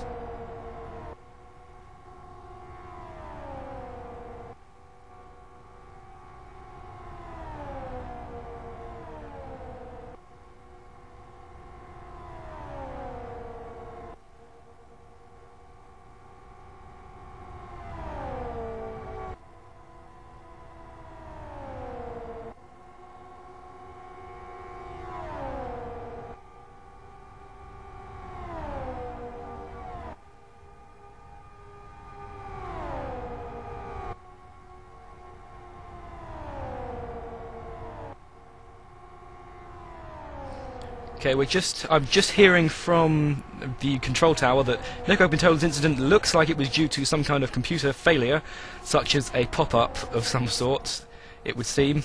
He apparently just flew into the barrier and across the track and then out of bounds, nearly collecting a couple of other cars, it seems, but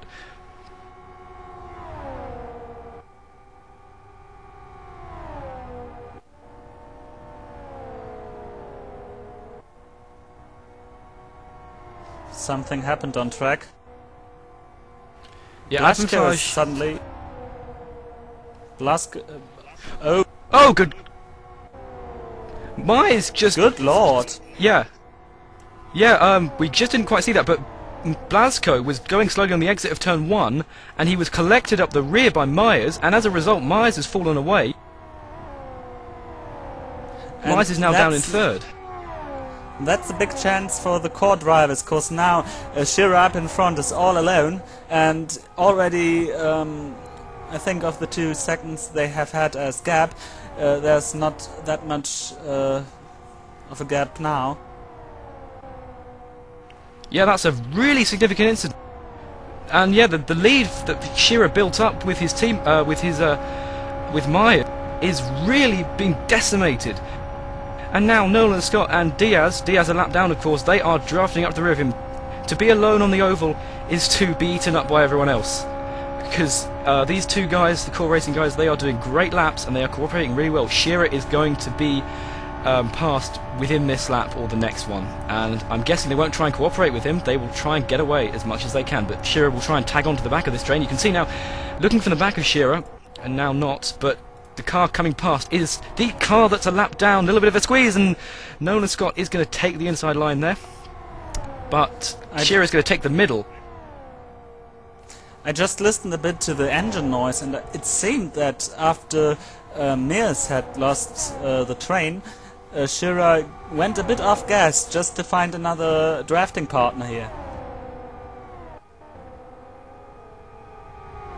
Yeah, it's important to do, because, yeah, as I said, to be alone is to be eaten up. He's back in the lead again, just going past the car coming out of the pit, which is Blasco, which caused all this.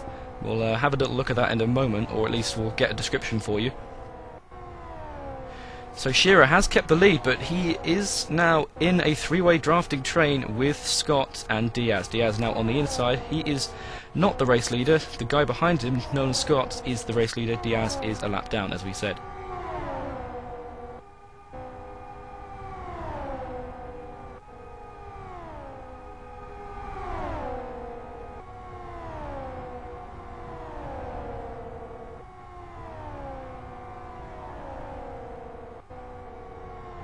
Okay, we're just getting confirmation of the Nico Pintola incident. We had our analysts have a look at it, and it looks like, according to his view information, that he accidentally, or deliberately, we don't know, pressed tab and ended up looking at the car behind him, and he obviously had no idea where he was and ended up just in the wall. It was amazing, lucky that he didn't hit anyone else. That is a very unusual incident, to hit tab in that way and end up looking at someone else's car. Actually, the leaders plus Phil Diaz are now approaching Ori Aftermatage, who is the last car on the lead lap, I think. No, Honeycutt is somewhere else. Yeah, Honeycutt and Sutton are the last cars on the lead lap.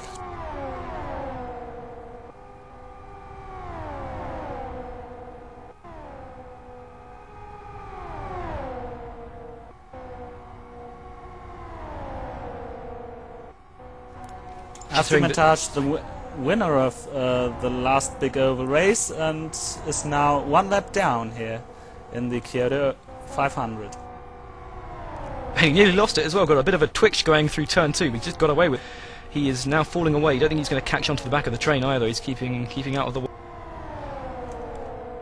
Nona Scott is the race leader now, as you can see, still drafting with teammate, and Shearer is losing it, losing time, that is. He's not quite in the drafting zone yet, but he's just caught up through the mid-corner.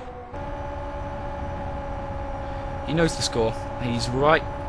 He's really got to get away from them, but obviously if he tries to get away, he'll be alone again. It'll keep repeating itself. He needs to find a friend, basically. He needs to... Obviously his teammate's out of the race. He needs to find someone who he's familiar with. One of the Fragmasters guys would be ideal for that, because right now he is... not looking comfortable at all with the two guys he is not so familiar with in this drafting.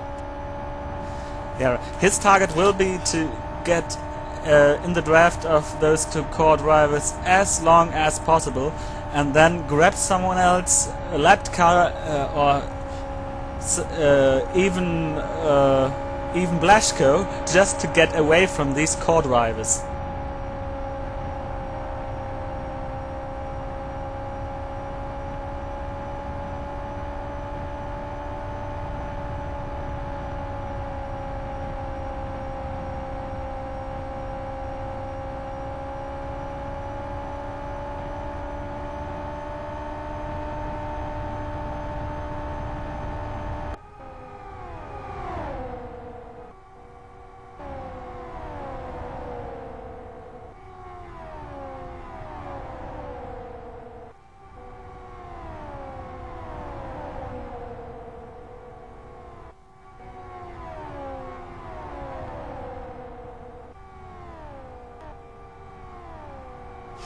Shearer tries to stay in the lead, in the leading pack, I mean.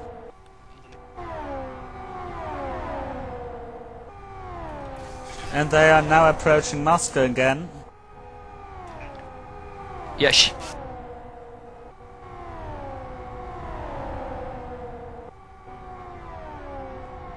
Now it looks like Shearer's having big tyre problems. Through turn 3 he has been getting it sideways quite a lot, and the previous lap that we were just looking at, he got it very sideways indeed. You can see him there, but ahead Scott and Diaz are just making their way past Mashka now, the ex-Fusion driver from the Czech Republic. Through they go. Is Mashka going to try and tag along? Because he is now a lap down. But there's no... If the guys want to draft with him, then well, they will. Three-way drafting is efficient, but it just depends how good Mashka is with the whole drafting situation.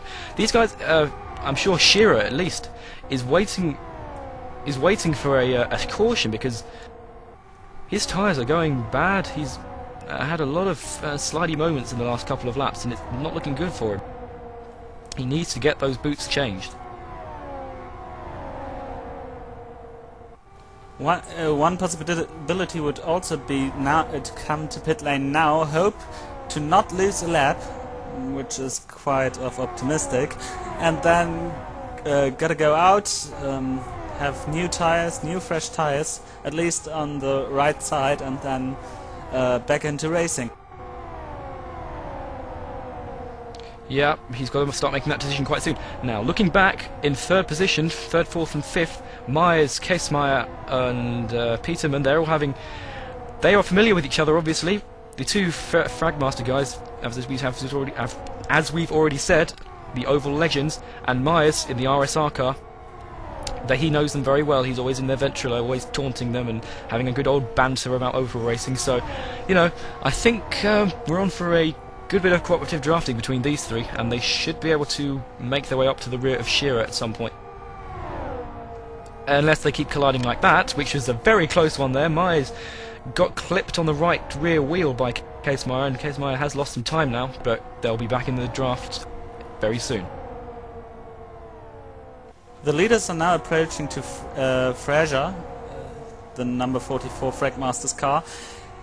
What is going to be interesting to see is there some kind of radio contact between the Fragmaster guys that Fraser should make the draft of Scott and Diaz a bit more problematic than it was until now?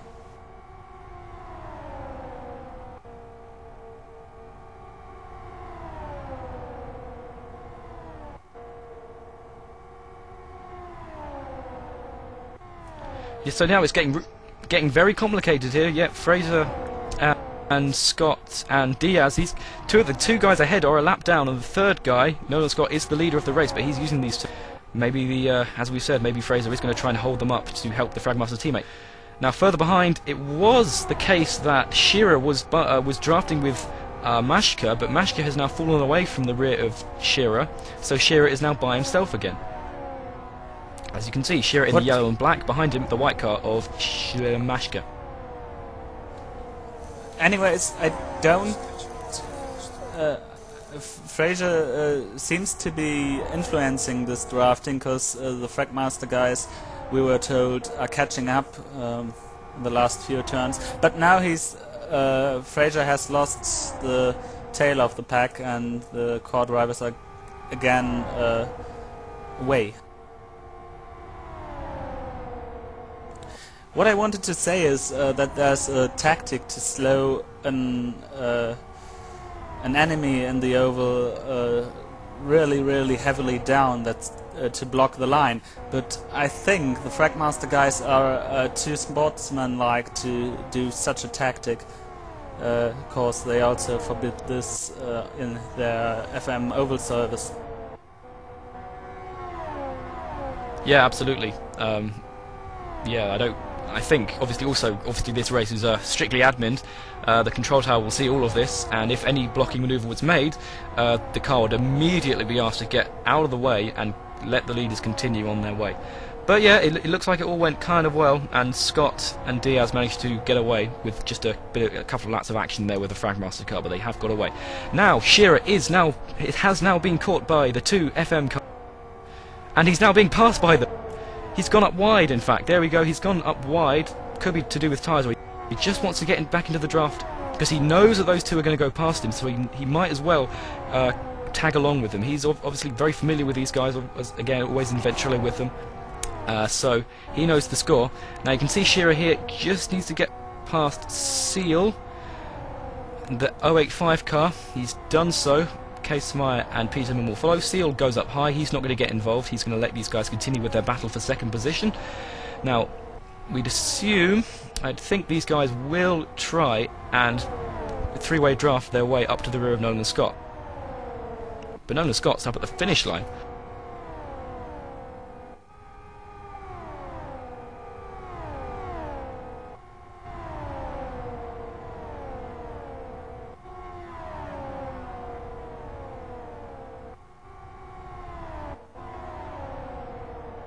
Nolan Scott now is going wide just to catch his teammate Phil Diaz back. There seems to be there have been a mistake by Diaz, so he fell off a bit of pace, but now he's collected back.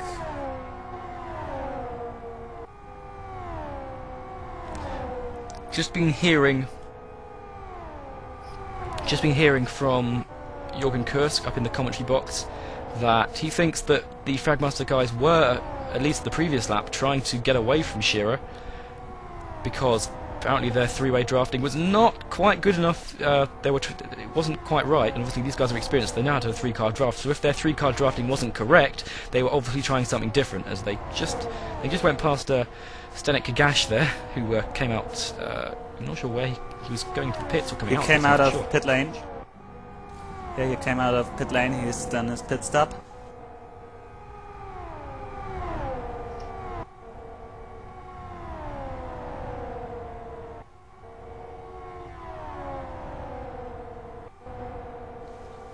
Nolan Scott has done his personal best time here in the oval with the FO8, now with a 36.52.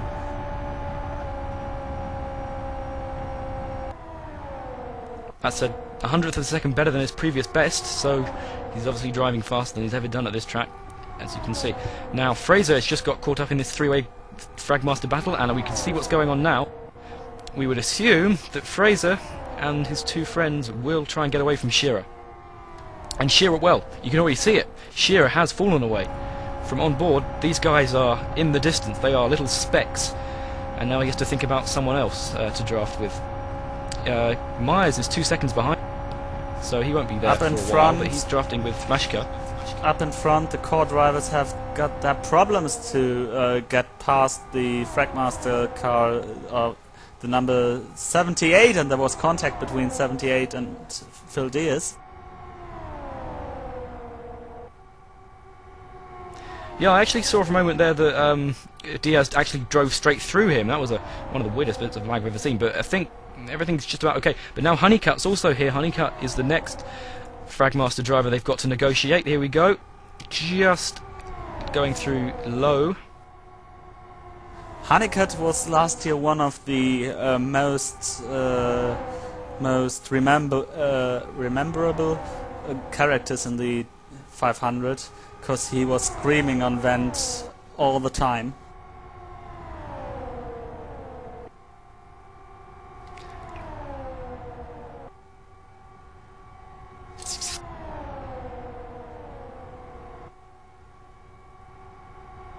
And Honeycutt's still there in this core racing duo. Not entirely sure how their drafting is working out. It looks like Honeycutt just slowing them down a bit, it seems. Yeah, he's blocking a bit the inside line. Yep, Diaz is going to go. Oh, we're being squeezed! What was that about? Honeycutt spin. Gee! This seems to be a caution. Yeah, Yeah, caution's out. Good lord, I can't believe that happened. He didn't. I don't think he gave him enough room. That's for certain. Good lord, he was unbelievably lucky to get away with that. He spun all the way down the front stretch, across the apron, into the middle of the track, but no one hit him. So that was Honeycutt.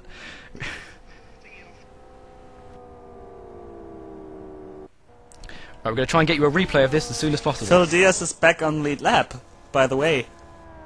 And that means Nolan Scott is all alone in the lead when the restart comes, with 4 Fragmaster cars behind him.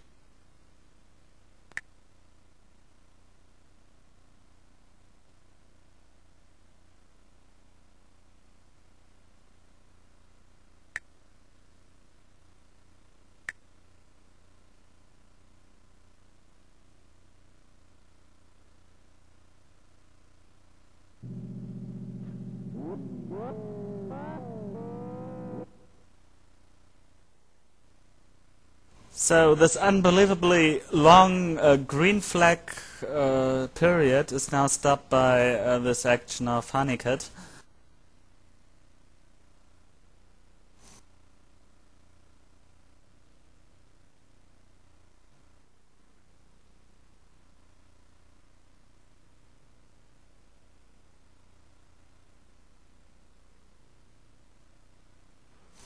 Yeah, we are told by our database or statistical data that we might see now several.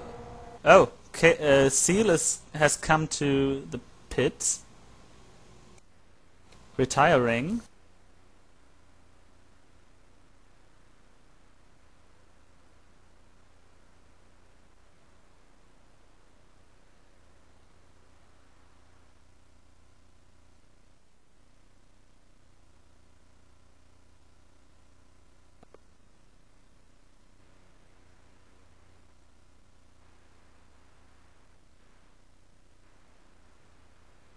So Phil Diaz did not overtake the safety car yet, so he really wants to get sure and wait for the admins to tell him to do that. Yeah, now we're looking at the replay here. Now, this is from the chase view of Nolan Scott. So let's see what happened. Honeycutt is on the left, Diaz is on the right. We should speed this up a little.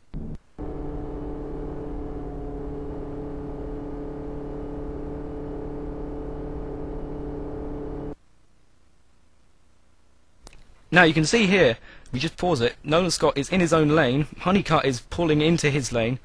We can see that, we know that, that Diaz is on the outside there. We'll just have a look at Diaz.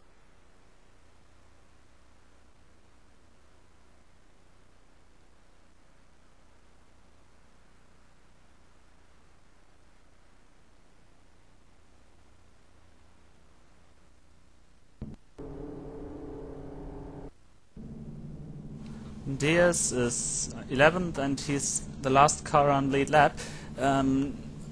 Why the pits are closed still, because they want to get sure the right order is in the field. Now pits are opened. Right, here we go. Here comes Diaz.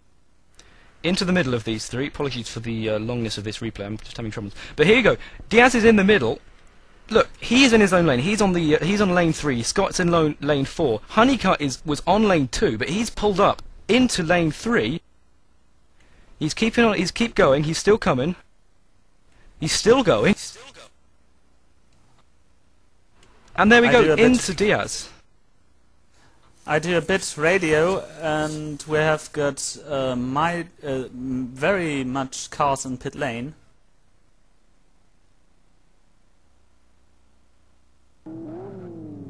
It's really difficult to find a pit spot for everyone.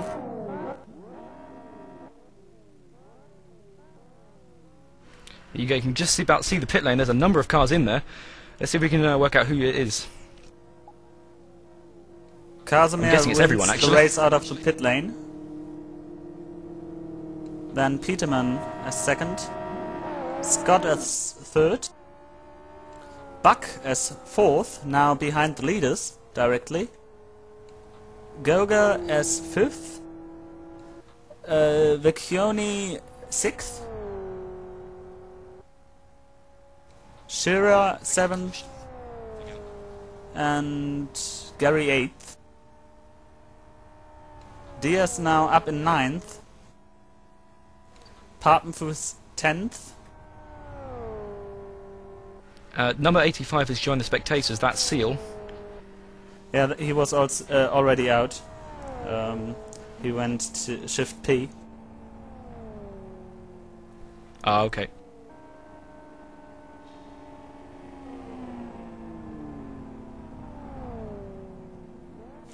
And Honeycutt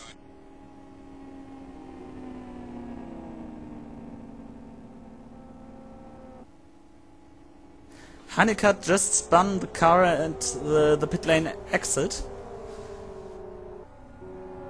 He's having a wild ride. He's got to start at the back of the train because he sped in the pit lane. Instead of getting a drive-through penalty, you have to start at the rear of the train under the rules of the Kyoto 500.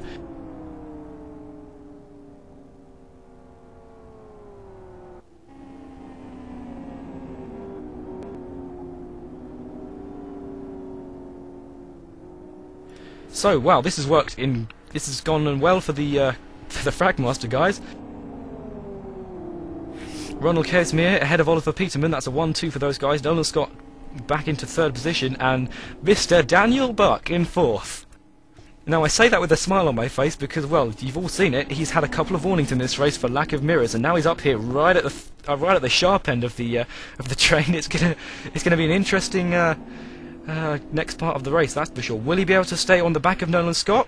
Will he be passed by Vecchioni, who's behind him? We just have to wait and see. Nearly all the cars are back in the train. We're just waiting for one car coming round.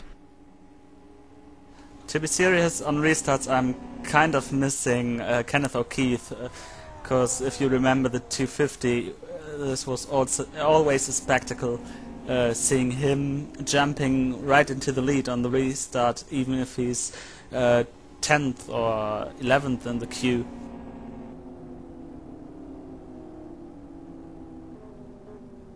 This really would bring some more drama into this race, though with Buck in 4th position it could really be again a bit of drama here.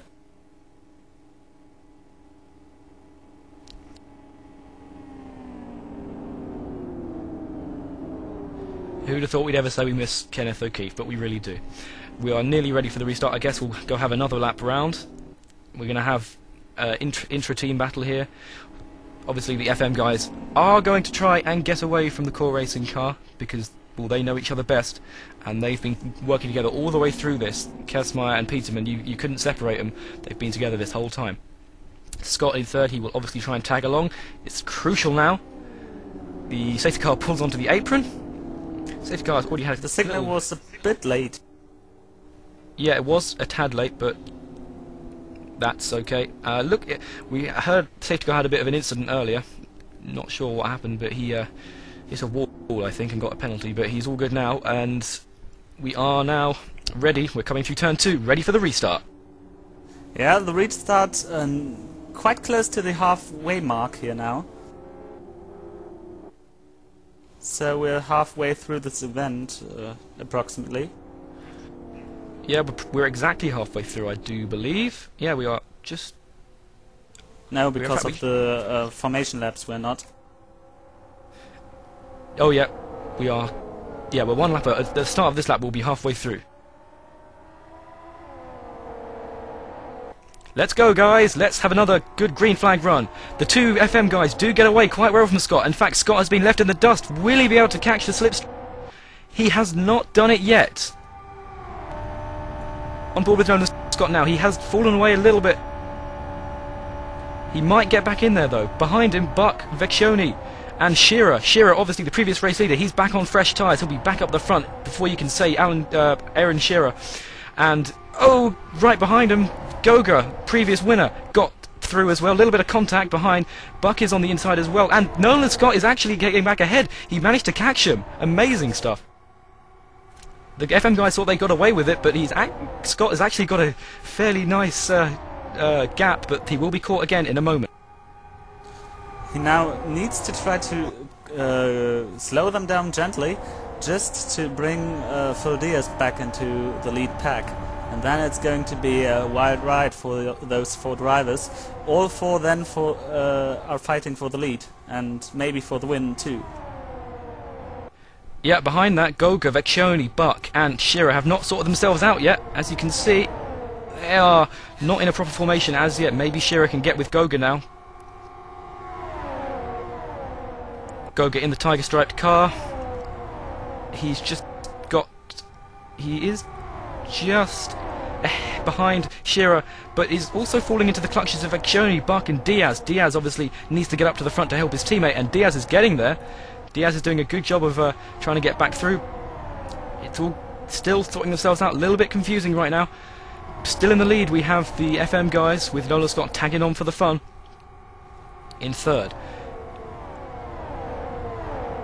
Now, this is important.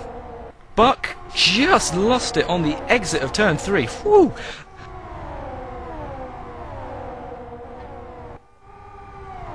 Nolan, Honeycutt and Phil Diaz are now under investigation because of the incident earlier which caused the caution. Yeah, I won't give my judgment on that. Well, I've already shown you the replay, so that's up to you guys at home to make your decision on who you think fault. But it's the admin's decision will end up being final, and we'll know about that in a few laps' time, I'm sure. But we're still looking at now. Gary from Fragmasters just got in there with Vecchione and Diaz. Diaz has failed in his attempt to get back up to the front. He's being held up a little bit, but well, that's over racing. You've got to cooperate, and now it's becoming a 5-car battle here, down in 6th position. Shearer's managed to get away. I think the problem Diaz is now getting is that he needs to hope that Vecchione and he got the same rhythm to do the pretty best out of this drafting situation.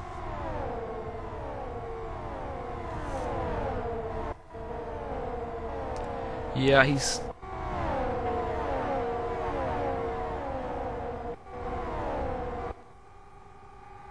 We're being told that the FM guys obviously are not cooperating with Nolan Scott, it seems, but that would make sense. They want to get away. They want to get the Fragmasters up there. They don't care about anyone else. Everyone else can, well, they can go do whatever they like. Nolan Scott just trying to push himself in between them, but he's still tagging along quite well. Peterman and Kesmeyer have got to... Well, they'll be talking to each other in Ventrilo, planning their way of getting away from Nolan Scott, but currently they're being unsuccessful. Kagash has just left the pits. He had He came in to do something, but he's left now. He's all by himself.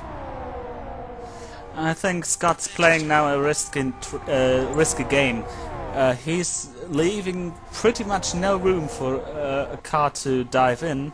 The Fragmaster guys are knowing this, and if you watch him just before the corners, he's pulling a bit into the middle. That's making the corridor in which you can dive in into the corner very tiny. So the Fragmaster guys actually losing time because of that. Indeed they are. Shearer and Goga are... well, actually no, Shearer's broken away from Goga now. You can see, you're looking at Shearer now, he is actually now falling back into the clutches of Goga. He had to sort of hold up to get some more draft.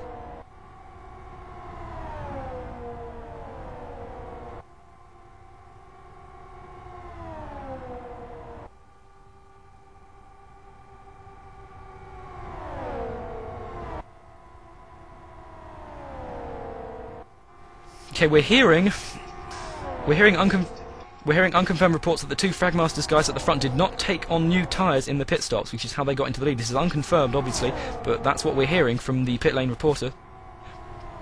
But Nolan Scott is on fresh tyres ahead of these two. These guys, the Fragmasters, obviously confident that either there'll be another few cautions or something. And...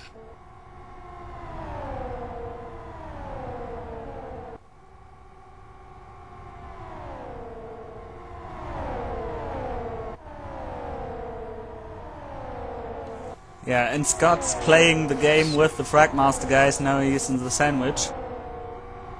yeah, looking further back, we have four-way Diaz, Goga, Vecchioni and Shearer all having a go at it. They're fighting over fourth position, trying to organise themselves. Goga at the head of this train, Shearer on the inside, now Vecchioni behind on the inside and Diaz on the outside. Yeah, that's the game of three team drivers and one independent driver. Though Goga's teammate and as well as Shearer's teammate are not racing at this time, at this moment. There's a whole bunch of cars. Now we've got Vecchioni, Diaz, Shearer, Goga, Pfeffenfuss and Buck, along with Gary in here as well. It's a big battle. They've got to sort themselves out soon. Mears, who was quite a phenomenal, had a phenomenal pace in the earlier race, he's now down to 11th position and he does not have a drafting partner. Yeah, we just seen Buck. Buck sneaked in there. Just drove in there. Had to be quite risky there, getting himself up. That's the green car on the outside. He's going to lose places again. No! Why? Where did he end up? He's in the wall. He ended up in the wall. He tried to turn in once again. It wasn't even to do with mirrors this time. He just didn't see the guy on his left. He did not see the guy on his left. He ended up in the wall. Unbelievably, no one else was harmed in Buck's seeming big lapse of concentration. That's yet another incident he's involved in. He is so lucky. He is so lucky he did not cause a huge accident there. He's just being passed by everyone. Smelling a penalty for Buck for this action. Though he, yeah, drive-through penalty now for Daniel Buck, the Brazilian. Yeah, well, I think that's well deserved, to be honest. He's had it coming. Yes, well, everyone got away with that apart from him, which is, well, that's justice, it seems. Though everyone got away with this action, it's still a very risky moment when someone steers into you, and it's really... oh, he's spinning the car. Safety car stand by. Luckily. Oh, and Fraser got the pit lane back or something because he suddenly was spinning in the pit lane. Yep, no caution.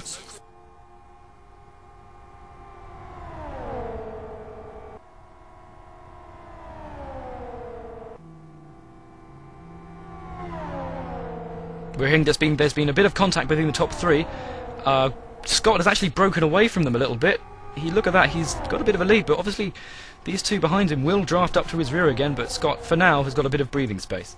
But if there are any people in the entire world of LFS oval racing you do not want behind you, it's Kazmaier and Peterman.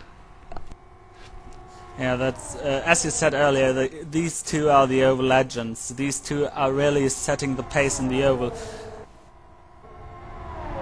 Quite honestly, I've something in my mind that there's yet another guy who's not part of Fragmaster Racing, but who's also someone who you don't want to have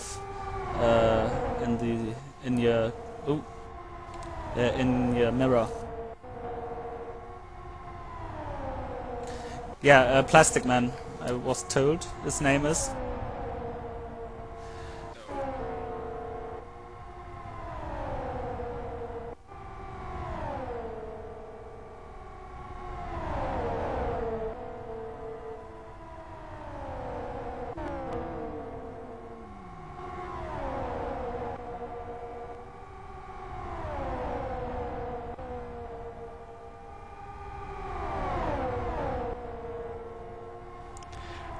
Yeah, we've just heard we have warnings for the top three: Nolan Scott 116, 808 Peterman, and 123 Kazmaier. They had a bit of a bumper car match.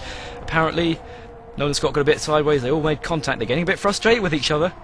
Or maybe they're just losing concentration. But this is the crucial part of the race now. These guys are the three potential winners. If there are no more cautions for the next 118 laps, these guys are the guys who you'll be looking for at the end of the race to cross that brick line in first position. Yeah, and as you...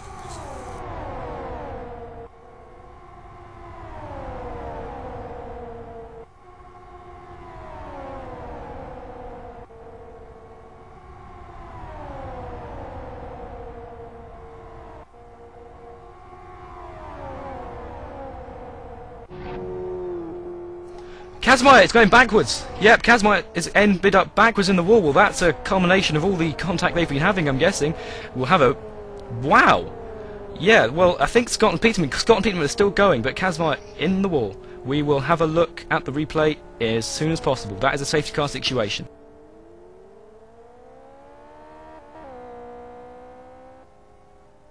No.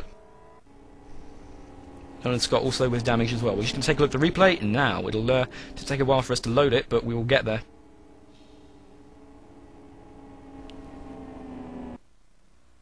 The incident is now under investigation, and we have someone lagging out, I think. I don't know who is it. It's Gary. Gary just flew out of the server.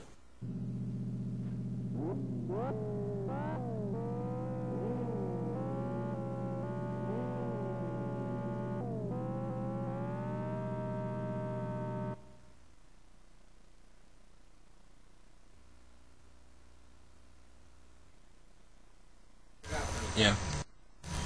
Yeah, it might be.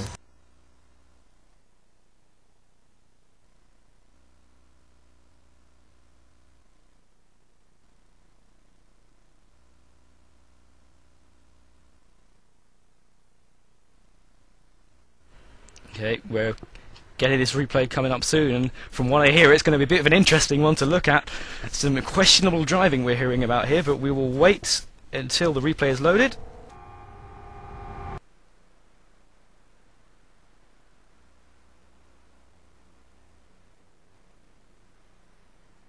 I think I just about caught the replay just as it's about to happen, so let's have a look at 0.125 speed.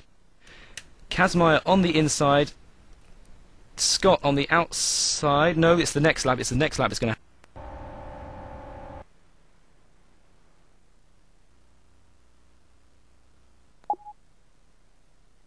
Just winding our way through. It'll be the next lap. I can't remember.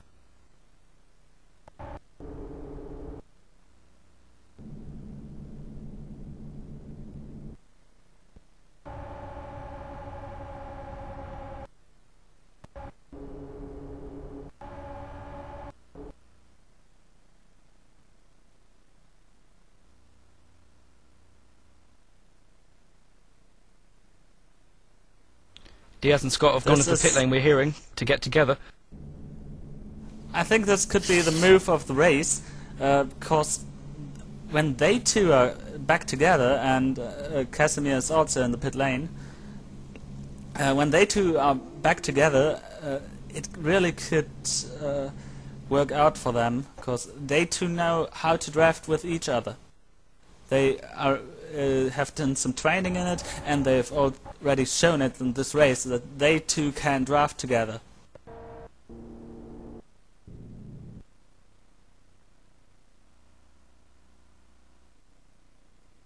Apologies, somehow I just managed to wind completely past the crash, so we'll just have to wait a little bit longer, but the caution is quite long right now, so we've got time. Apologies for this. It's quite difficult to operate a machine that's running at 3 frames per second, but we'll get there. Now, though the plan was really mighty well, I mean, doing a pit stop together with your teammate just to get together again, I think Phil Diaz didn't have the need to do a pit stop yet. They two are now back together, as said, but now the 08 car of Kagash is between them. It could be a bit of stepping stone when they are doing the restart.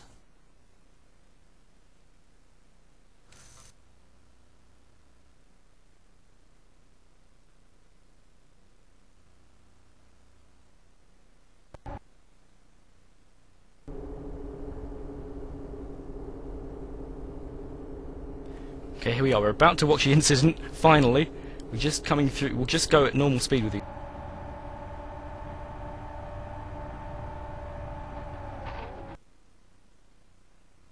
It happened. It keeps winding through past it. What looks to have happened is Kasmai ended up going upwards into Nolan Scott. It's really hard to tell. Wind back again, see if we can finally get it. Apologies for this. Yeah, 1 lap to green now. Okay, 1 up to green. We've got one more chance to look at this replay properly.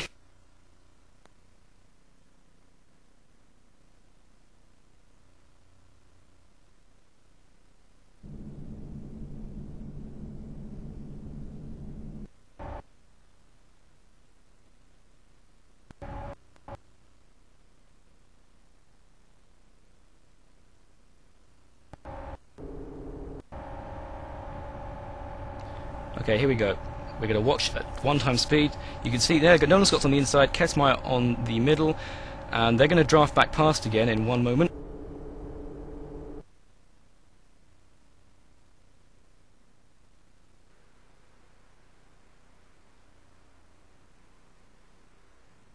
So on board the front cone of Peterman, let's see what he saw.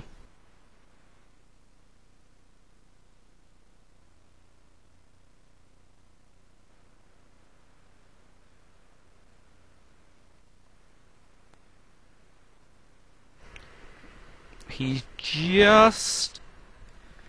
Nolan Scott trying to go down, Kasmeyer went up, and the restart was waved off. We don't know why.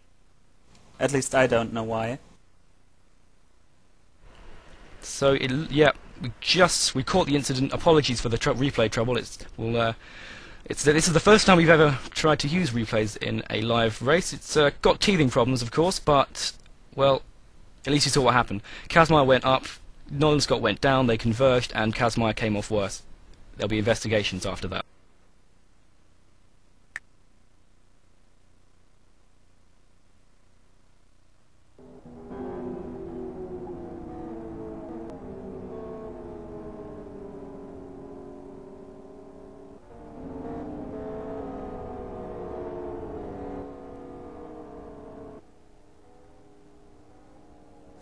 Yeah, there was passing under caution. Kagash wanted to let Nolan Scott pass. Oh, and now the field is kind of bunched together and back. Now heading to the restart. And green flags out, we're racing again.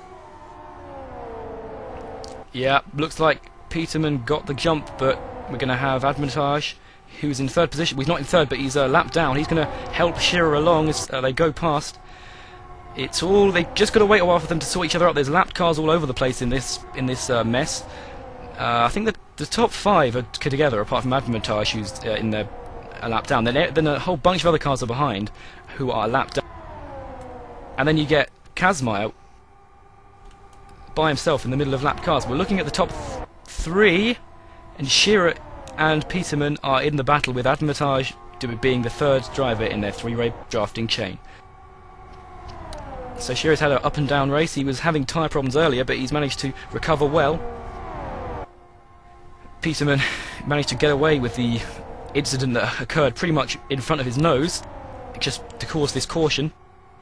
And where did Nolan Scott end up? Well, he is down in 9th position behind a bunch of lapped cars, but he's with his teammate, so they can work together. Let's hope. Well, let's hope. Well, for them, they hope.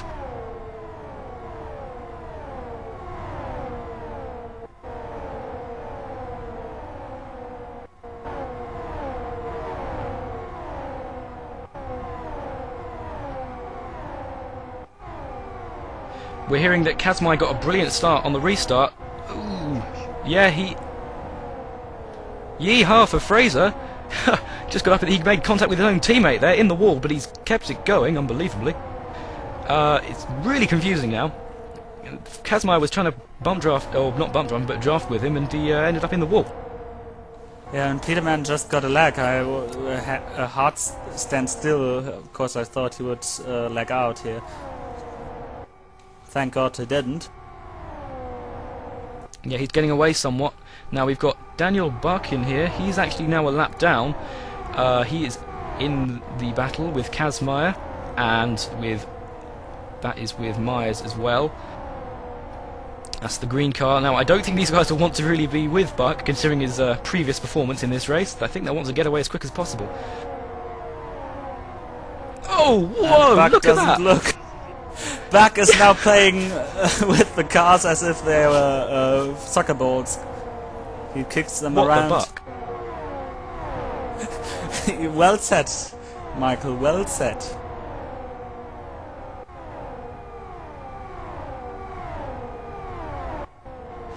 Now, apologies for that appalling joke, but I have to do them every so often. Buck has managed to get ahead of them after that scary piece of contact, but he will probably be asked to get out of the way soon. Yeah, it's clearly seeable that Buck is not improving the situation of both cars. Yeah, well, but he stays now out of the draft, and so Buck is no problem for Kazmaier and Mayes. Just looking at Nolan Scott and Diaz, heard Buck hits the wall somewhere. But Nolan Scott and Diaz are trying to get past their old enemy Honeycutt. They've had 2 Fragmasters cars collide with them today. First it was Honeycutt, who's here, right with them, and then it was Kazmaier. Kazmaier's ahead of them. They're squeezing! There we go, Nolan Scott up the inside of his teammate and Honeycutt. There we go. Good stuff. Nolan Scott is down in 8th. Now we're used to seeing Diaz not on the lead lap, but he is now on the lead lap. So he is in a fight for position with his teammate, but they are not so. There's not so much fighting. They're just trying to get up to some cars that aren't lapped. Ahead of them is Buck, and ahead of that, a long way ahead, are the cars on the same lap as them. That's Myers, Kazmaier, and Goga.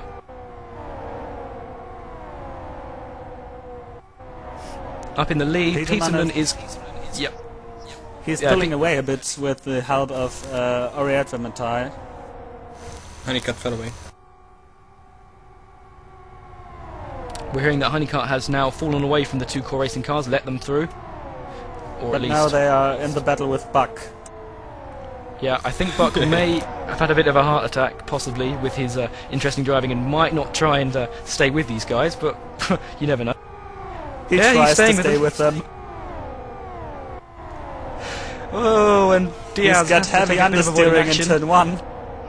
Yeah. He doesn't know who he's driving with, because he doesn't see him. He's probably driving in chase view.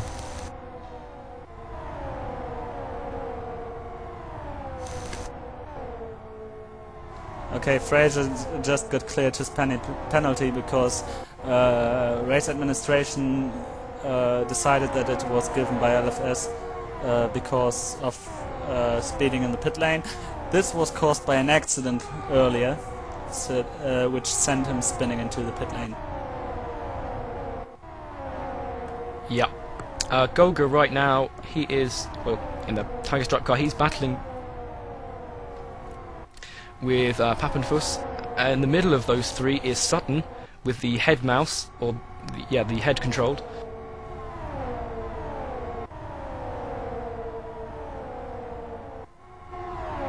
We're hearing that 44 have got a... Oh, and there's a crash! Someone slid into the wall. It was one of the Fragmaster cars. It was Casimir. Kazmaier. We don't know what happened, but he was on the inside of the track going slowly across the start-finish line. His teammates just come into the pits for a puncture. That's Fraser. But, yeah, no safety car. It looked like as if he's have had much of oversteering, and after the exit of turn 3, and then he just got the spade into the wall. I mean, the moment he, because of this oversteering, he drove into the pit wall.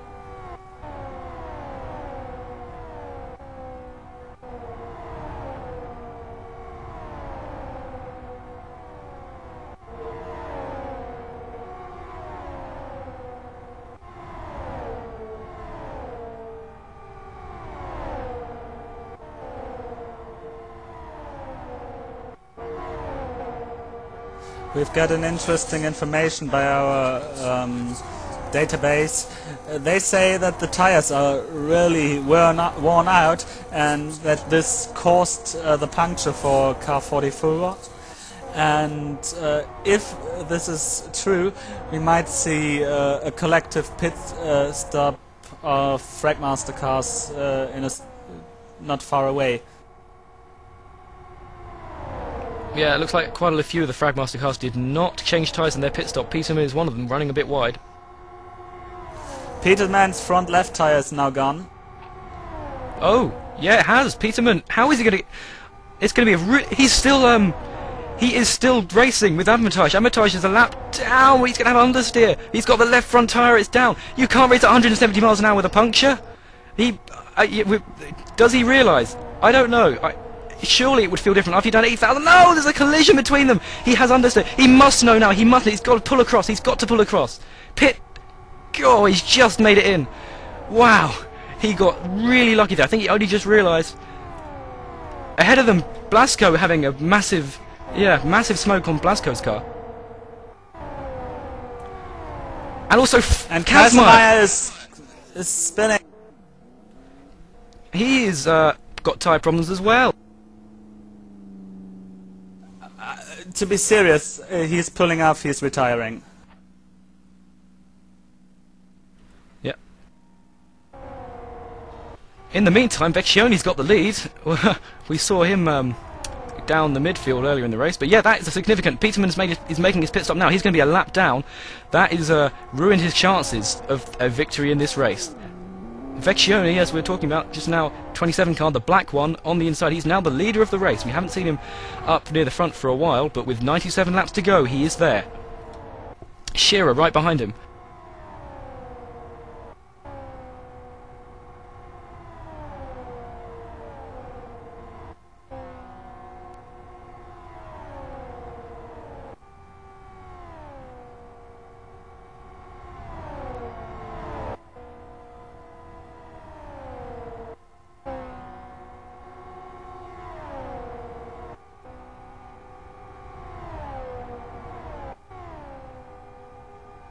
So, if this problem is really, well, it was that severe, and I think that really minimized the chances for Fragmaster of a win here, and that really would be a shame after last year's catastrophic ending for the two leaders, now again having problems with something. Now we're looking back here between Diaz, Myers, Scott and Sutton. They're all having fun. They are battling over 5th position, that is. Diaz has just got the jump on them in the core car ahead. Myers is in there just going up the inside of Nolan Scott.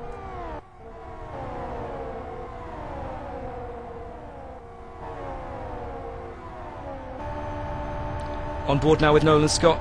He's heading up the inside now. We'll just look up the rear. It's an interesting battle. He's battling with unfamiliar territory, and someone else is pulling into the pitch. That is Pappenfuss, also going into the pits now, on the green flag run. Also a puncture on the front left. Another front left puncture for another Fragmaster car. Well, yeah, there you go. They did not pit. Oh, they did not change, or a lot of them did not change tyres during their pit stops under caution. It got them out in the lead, but it certainly cost them now. We'll probably have further analysis later because we're not exactly sure exactly who did what, but obviously all the Fragmaster cars, their tactics have not paid off and their tyres are shot.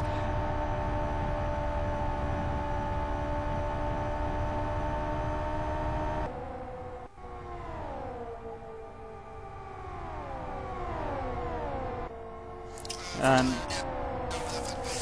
from the pit lane we hear that all cars who did not change the tires, or at least they saw that they did not change the tires, are now in the pit lane or out of the race. So there shouldn't be any more punctures because of wrong strategies from here on.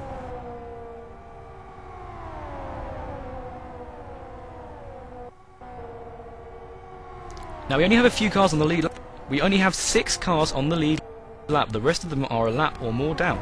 That is due to pit stops, accidents and cautions. Of course, in this race you do not make a lap back up. You don't, like I think last year or in some races you would queue up on the inside to get your lap back, but Yeah, not in this.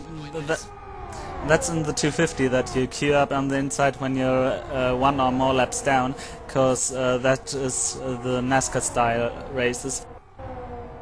Like in the XSCC series. Yeah, the something XRT Cup thing. Yeah, they do that there. That's a NASCAR stimulated thing in Live for Speed. That's coming up soon, or was already started, I think, maybe. Basically tomorrow is the first race, and I'm the racer, so you might hear some catastrophic stories about this race tomorrow. I look forward to it. We're looking at this 4-way dice now. Goga, Scott, Diaz. And Advantage is in there as well, is it?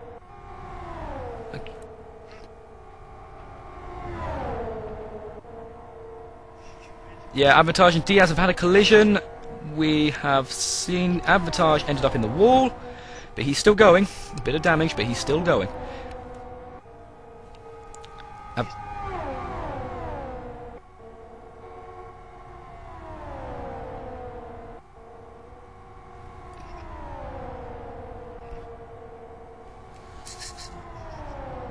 Nolan Scott's going wide at the moment. Is he? He's trying to get back to his teammate, it seems. Yes, he is. He's just given up a couple of positions to get back to his teammate, Phil Diaz. Phil Diaz is just behind him now. What you gain with a draft partner, this lose of time is compared to this lose of time is quite nothing. You're losing the speed for some turns. And then you have your drafting partner back, and I've seen today speeds up to 318 kilometers per hour. 44 is having a spin. Oh, into the wall! Hopefully he won't end up in the way of anyone. No, he's off the track. Safety car is on standby. Will he be able to reverse it into the pit lane? We watch him go. He's still... Yeah, I don't think there'll be a caution unless he... Oh! No, what's he doing now? Is he stuck in the grass? Hello, Fraser, let's go. Yeah, there we go. Accelerating away he does. He downshifted just to get, just to don't start driving in the 6th gear. Yes, that would not be good to start in 6th gear.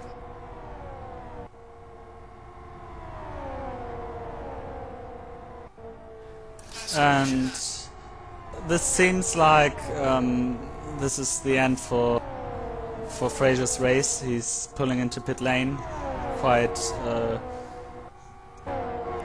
with no speed. Yep. Where's Fragmasters gone? Well, there aren't any of them left in the top 5, I don't think. Throughout the race, I think always someone of Fragmasters was in the top 5 at least, but now no one's there. The 5th position is for Phil Diaz, and up in front there is Goga, I think. Yeah, Goga, the last year's winner. There is Shira and Vecchioni. Yep. The first Fragmaster car is Sutton, behind him is Peterman, the second Fragmaster car, and behind that is Pappenfuss.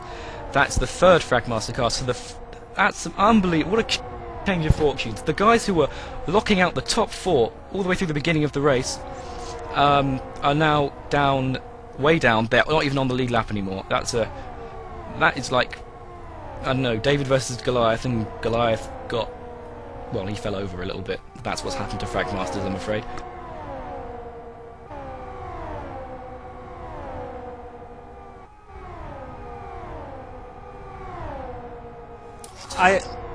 I heard something of a head story of last year's race. I was racing, so I didn't listen to it. So what's that all about? Oh, well, the hat story. In the previous race, it was 2 Fragmasters guys. They were together in the lead for the entire race. I said on air, if these 2 don't win the race, if one of these 2 don't win the race, I will eat my hat. About, I don't know, 5 minutes later, one of them they collided, ended up in the wall, and they were both out of the race, and Goga went on to win. So that's why I don't predict winners anymore, because things like that happen.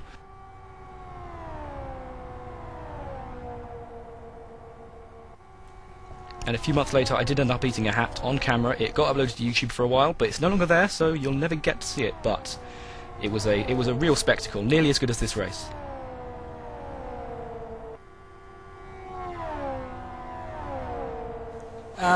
What is kind of interesting at this point of race, you have passed the 170th lap, so you have no longer over 100 laps to go, and that's really something on a racer's mind that keeps you pushing and keeps you getting back a few bits of your concentration. Yeah, I'm losing concentration now, that's for sure. There's still quite a few laps to go, though. That's still 82 laps to go. Yeah, just coming up to 82 laps to go now.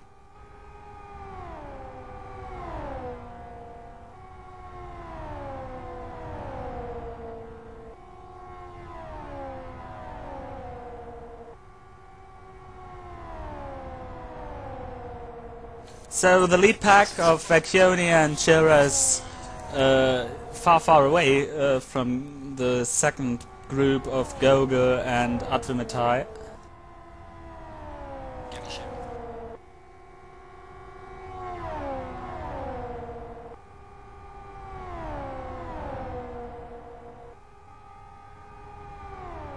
Yeah, once again Shira has managed to find a familiar drafting partner. Shira's led quite a few laps in this race. He has really been there or thereabouts all the way through. It's going to be interesting to see who's going to get the bonus points for the most laps led in the LFS cards ranking.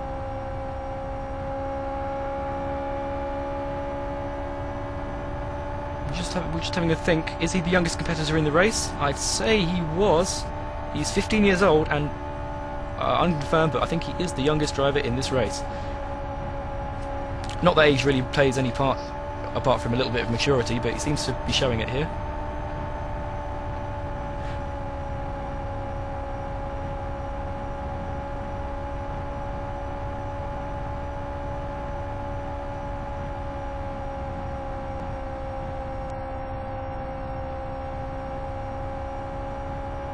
We've still 16 cars in the race.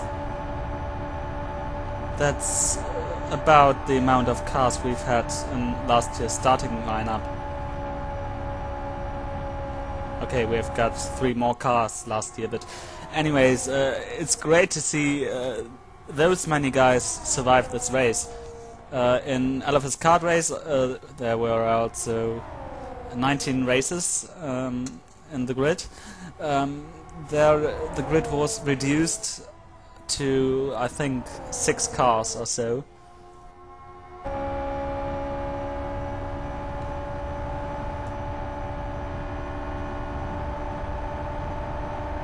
We can just see here we're having a Fraser, who is a number of laps down now.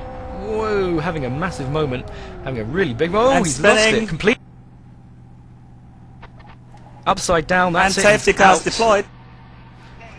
Oh, Fraser. Well, we don't need to see a And replay of here that because we saw goes- it live. Well, and here goes another Fragmaster car. Yeah, they are I think dropping like it's- flies. It's the 3rd car upside down this race out of the Fragmaster Rooster. Yeah, I mean, they'd had a lot of cars in the race, so they had a big chance of having a lot of crashed cars, but I don't think they were expecting that many. So that's another caution.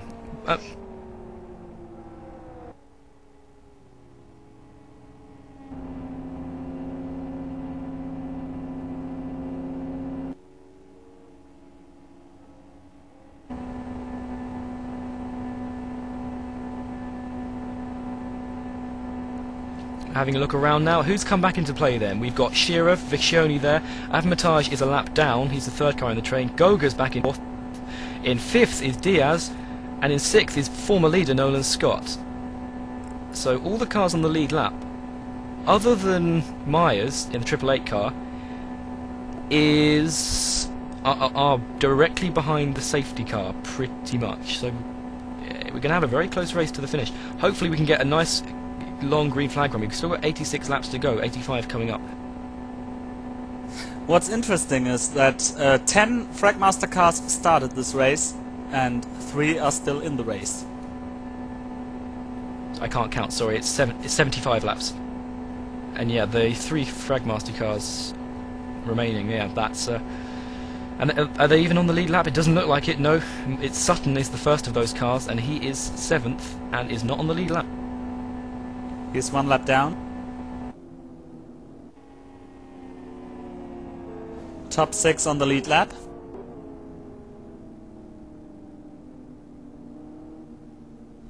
Is Fraser waiting to be recovered or gotten rid of?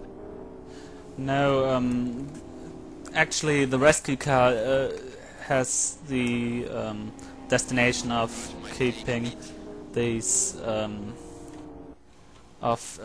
actually saving this area from any cars approaching. We've had some problems in the practice sessions with cars just don't see the actual wreck and then drive into it.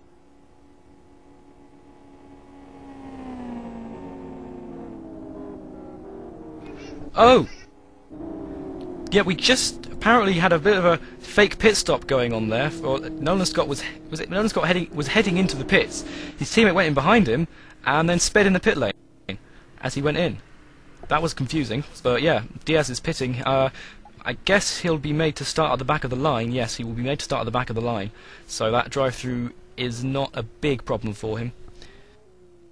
Yeah, but still very unfortunate as he and his teammate were together, then this really strange scene, and then he ended up with a end of the line penalty.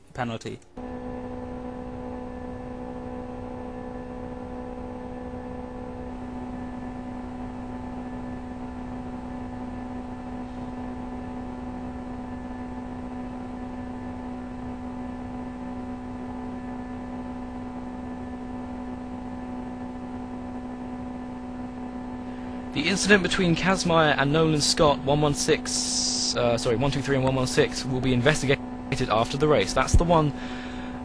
which one was that? That was the one where Kazmaier ended up going backwards. Yeah, that was a good few laps ago now.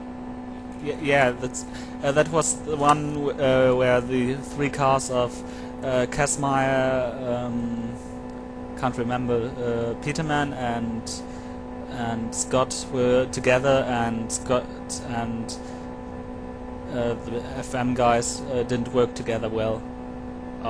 They didn't work together at all.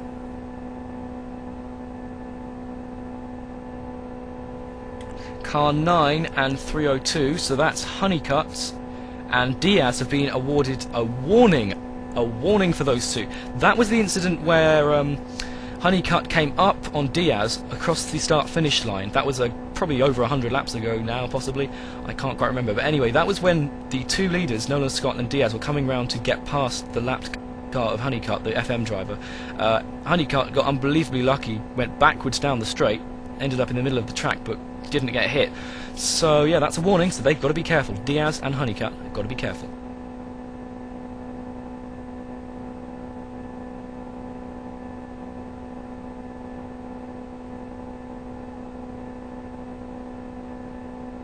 Safety car's gonna be in this lap.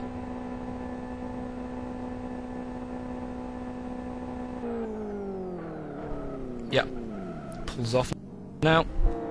Shearer now takes control of the field. We have got 72 laps to go. There'll be 71 at the line, or maybe 72. I'm terrible at counting, but we'll just get over that. Anyway, yeah, so there's Shearer in the lead, Vecchioni behind him, Scott in third. The top 6 cars here behind the safety car are the top 5 in the rankings, plus Ori Matai, who is a lap down. Matai is in this pretty much black car, although Vecchioni is also black, so no good. Yeah, can't tell the difference.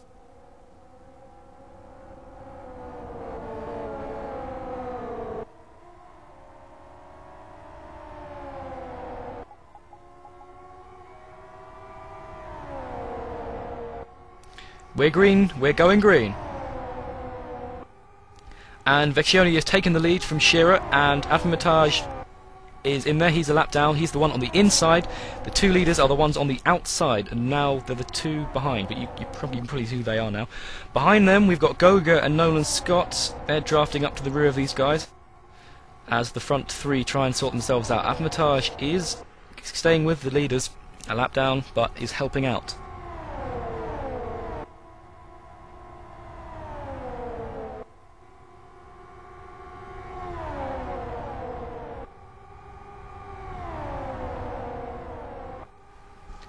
Honeycutt has caused a yellow flag. He's going backwards down the straight. Backwards down the straight, Honeycutt. That is a caution, is it? Safety car's on standby. No, it's not. No, it's no caution. Yep. He got out of the way quick enough. There were no cars coming at the time, so we continue going on this green flag run. We're on lap 198 of 268. Yes, that is correct. That means there's 70 laps to go. And Goga's up in the leading group. Goga was nearly a lap down previously in the race, but he is really looking on fire now in that Tiger car. As we keep mentioning, he's the last year's Kyoto 500 winner. He doesn't remember, he doesn't believe he won it, apparently, but I was there, and we saw it happen. But in there as well, Avamatage, three-way drafting is working quite well for these top three. It would be pretty amazing to see in both NDR Oval events a back-to-back victory for some racer.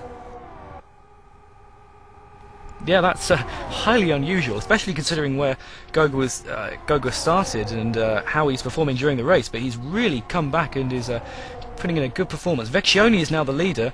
That's the black car. Shearer black and yellow on the inside of him. So yeah, it's now a four-way draft. Avamatage, the fourth car in that, lap down, still there.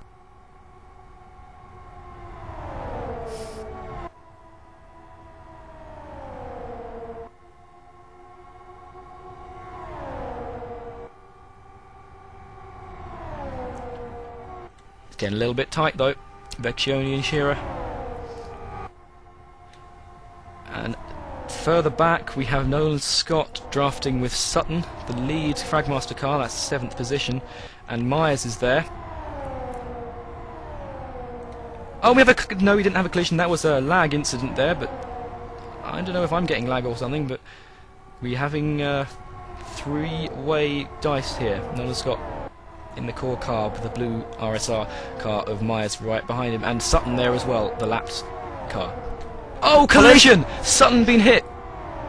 Sutton got hit. He was just. This Oh, brings you know, out no, a another caution car at- flying. Yeah. There's a couple of cars crashed there. Sutton is out. Or not out, but Oh dear. oh, it was Pappenfuss. Oh, good lord! It's another FM car. That's 2 FM cars in the same crash. That is unbelievably bad luck. Sutton just got clipped by Nolan as he came across. Nolan was coming to the inside of the King. Oh, he's been hit again!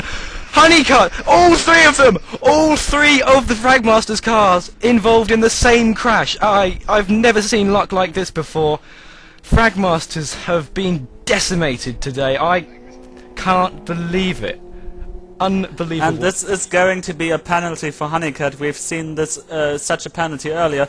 He was approaching with, I think, 200 and something kilometers per hour. This scenery of disaster for Fragmaster, and then he I can't believe it. He did really T-boned his own teammate. Yeah, that is... I'm stunned.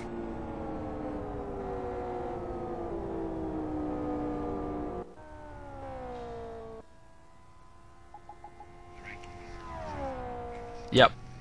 I've just Okay, been told I there got are actually corrected. 4 FM cars. Yeah.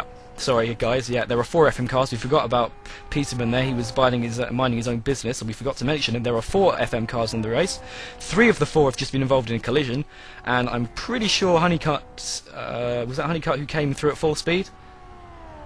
Yeah, it was Honeycutt who was on full speed. And Sutton is now standing still. Atkinson is guarding.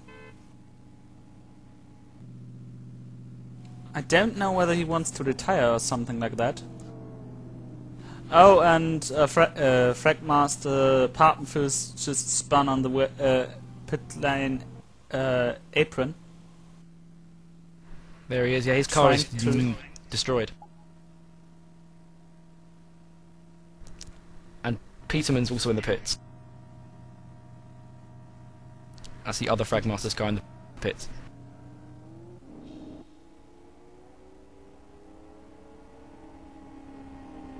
Okay, Sutton now we're retires. down to 3.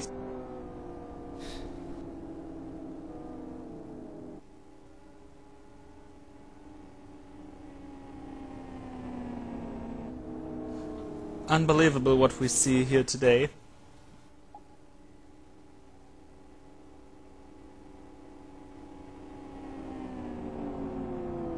Yep, so what's the order now then?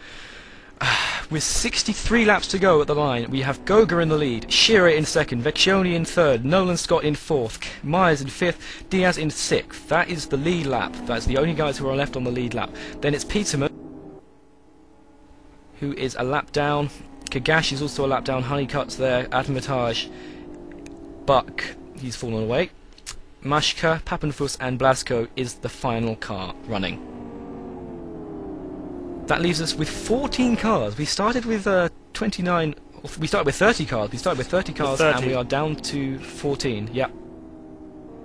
We've had this weird situation on the formation lap with 31 cars because the Guinness car, the Guinness designed Formula Racing car of Seal was on the grid all of a sudden. But then our pole sitter Sanger got really tough luck, disconnect, and this way Seal got into the main grid.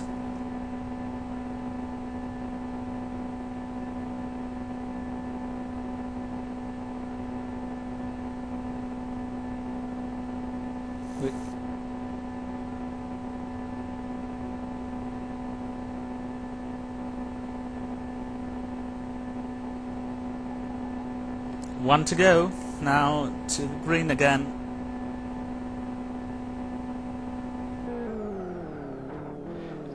one to go to green. We didn't get you a replay of that one, but yeah, you saw it happen live, so...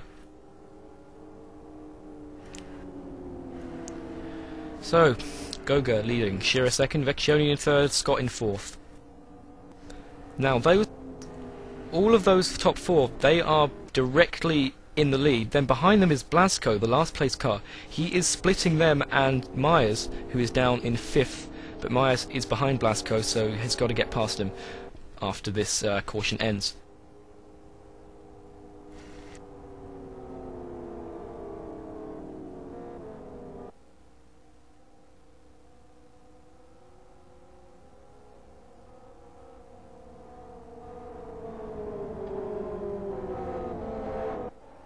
And Goga floors it, and we're green flag racing again.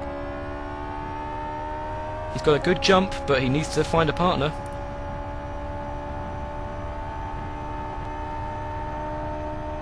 He needs to find a partner somewhere. I think Nolan Scott is heading up to the rear of Shearer, though. I think Nolan's got a good jump on that start, and he is going to get in the slipstream with Shearer. There's going to be a three-way draft. Vecchioni from the black car behind doesn't appear to have taken advantage of the restart, and is not in the slipstream as yet, but we could expect him there in a couple of corners. Let's have a look on board with him.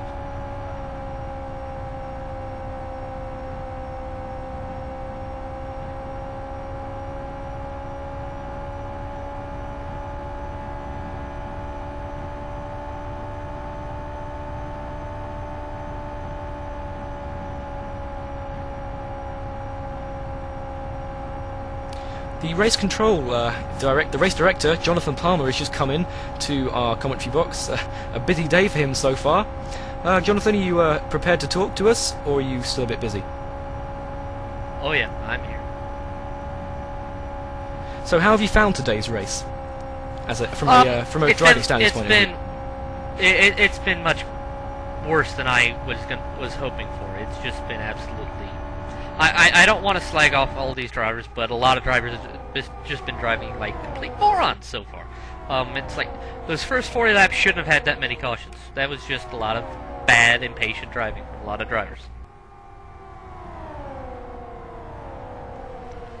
Right. Okay. Yeah. There was some questionable driving, I would say.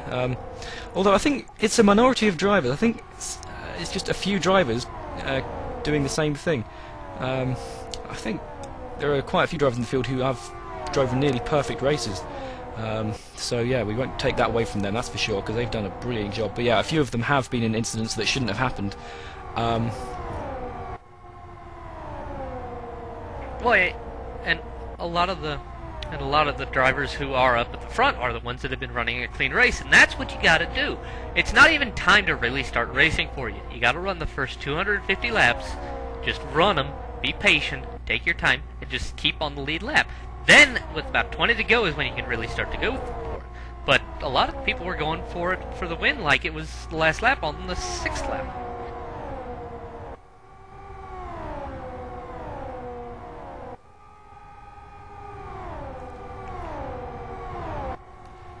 Yeah, well, I hope for a green flag run to the end of the race. And with the amount of cars left, I would think that they'll be able to keep it clean until then.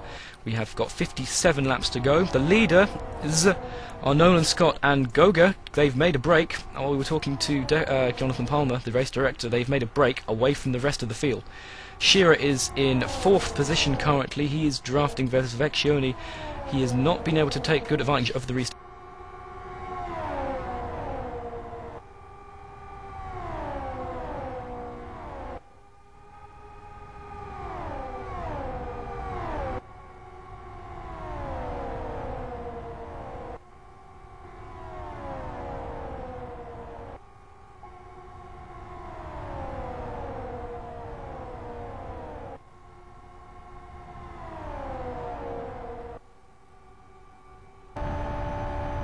It's going to be interesting to see how much of a gap those two up in front can break away from the other races, because the gap of the leading cars decides when they do start racing here on the oval.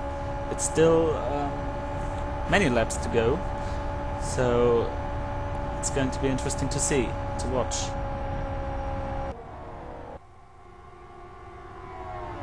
Well, if I can add one thing real quick, you probably already mentioned, but I just want to give thanks to the people that have been helping me run the race.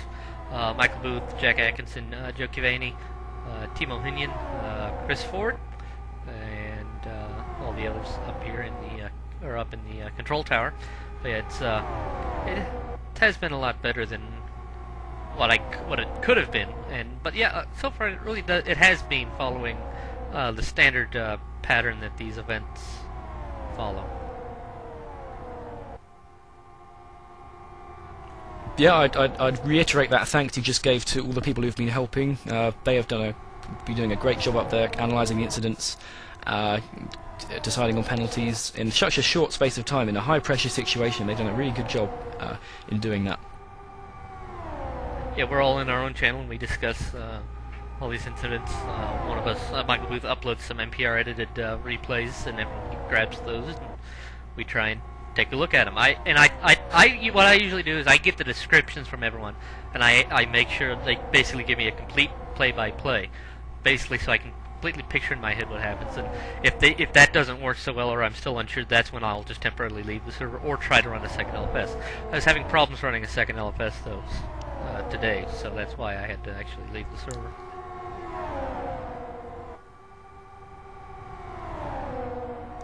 Right, and we have just while you're talking, we have a four-way battle for the lead. They've come back together, these guys. Currently, Goga is on the inside, Vecchioni in the middle. On the outside, it's Shearer, and then just getting through there, Nolan Scott is the third car in the train, but this is now a four-way dice. They will be under pressure from Myers soon if they don't sort themselves out. Myers is drafting with Blasco. Blasco, the last place driver, he's drafting with him, so we'll see him soon. We will shortly have a five-way for the lead unless these guys start to get organised up the front. Well, I just wanted to that's about all I want to say. I'm gonna head back up to the or back into the control room. So, but yeah, I hope everyone's been enjoying the broadcast, and hopefully the rest of the race will be cleanly through. Thank you, Jonathan, for being here with us and giving your thoughts here on the stream. Yep, always good to hear from the race director. He sees all, and his decision is final. So yeah, it's good to hear from him. Yeah, he's done a stunning amount of work for this race, organising all the practice sessions and making the brilliant programme. If you haven't seen it yet, go to the lfsforum.net, go to the general discussion, click on the Kyoto 500 broadcast, and you will see a link to the race programme giving you information about all the drivers. A great bunch of race reports, really good read that. As we're still watching this four-way battle here. Currently it's now three wide for the first three. Vecchioni is the middle, Shearer on the left and Goga on the right. They're all being very well behaved now because they know this is really crucial. These four are the guys you would expect to win the race now. But just behind them you've got Myers. He could become the fifth player in this.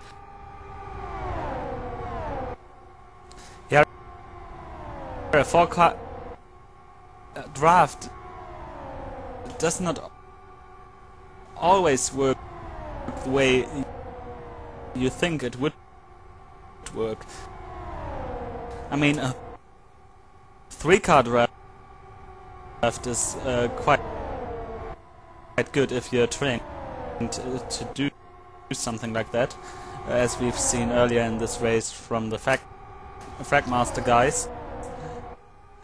But a four-car draft is always some. Apologies for that bad reception there we had from Thilo Falker. I think he's having an internet problem. Hopefully he'll be back normal in a moment.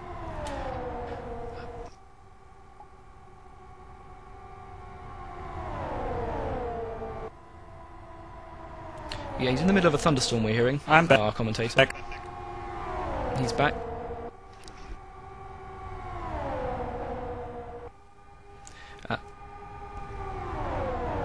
We continue to watch this four-way battle for the lead. It's considering. Oh no! Goga got hit. Nolan Scott came down too quickly. I don't know if he lost control or what, but Goga had nowhere to go. That is really ruined his chances. He's in a damaged car. The safety car has not come out yet, and I'm assuming it won't come out now. But that is, oh, that's dreadful luck for Goga. He had a really good chance of taking the win in this race, and it's just been taken away from him.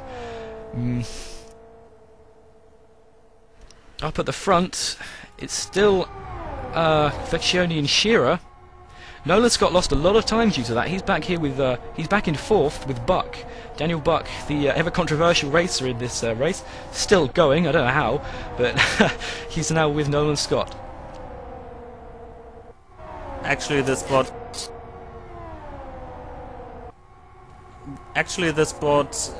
Phil Diaz back into 5th position.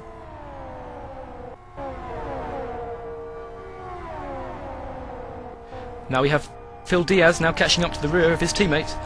Scott has he's slowed himself down to let his teammates help him draft. So they're going to try and get their way past Buck, get out of the danger area, and then head up to the back of the top 3, who are Myers, Vecchione and Shearer. Myers is still stuck behind, or still drafting with Blasco. There you go. There they are drafting with each other. And the head, Vecchione and Shearer are still there in the lead, just pulling out a little bit. Myers not getting exactly the right amount of draft that he wants from this his partner at the moment, Blasco, the 322 car. And back in the pack with Diaz and Scott, they're having a bit of a hard time getting past Buck, the lap down car. And they're not able to use him as help. They just need to get past, but they're not able to do that as yet. Buck in the green, black, Brazil-coloured car. I think he will let them pass at this corner. I would assume, yeah, he's done it. He's let them pass. Good job. He's let the core guys go and see if they can catch up with Myers.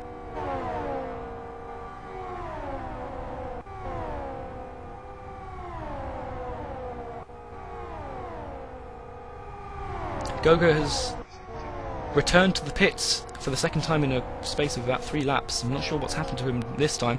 We'll get our pit lane reporters to find out.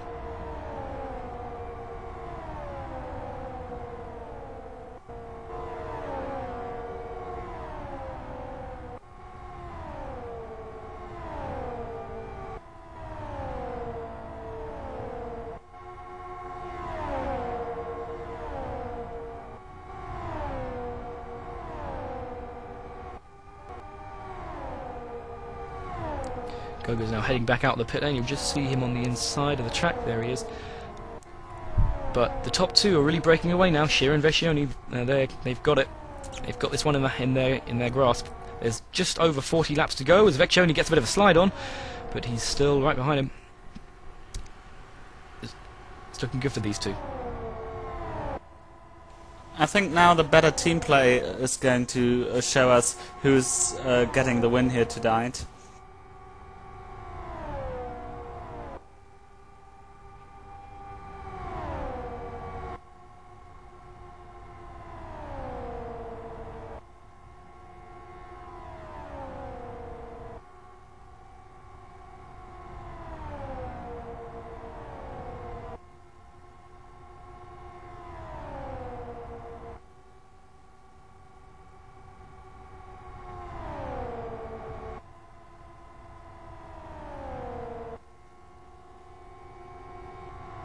Pit lane reporters deciding, they're still insisting that they think Daniel Buck can win this race. Well, that's their predictions. I'm not going to make any predictions because I usually get it wrong and put the curse on people. But yep, the pit lane reporter's choice is Buck.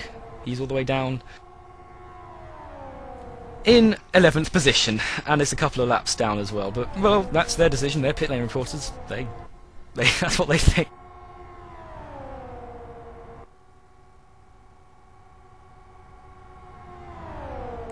Just as a warning, I'm in the same situation as Thilo Falkenberg, co-commentator. He's in an electrical storm right now, and so am I, it seems, just looking out the window. So if I end up stopping talking for no apparent reason and you hear a spark or something, well, that's me gone. I really do hope that this don't happen.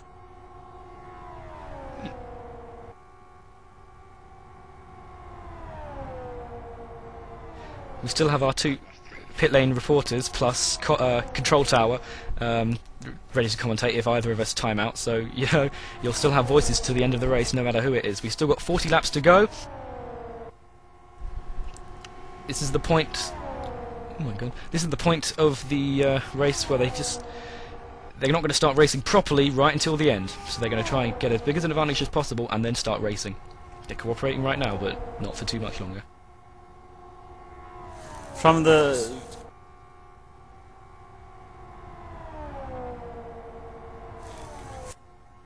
the situation now, I would say that the real racing doesn't start until only a few laps before the finish. Because if you start racing, it won't help you and it won't help your lap times. This is really something serious which you have to think of. If they start racing one lap too early, then they get screwed up and can be caught up by the next good working pack.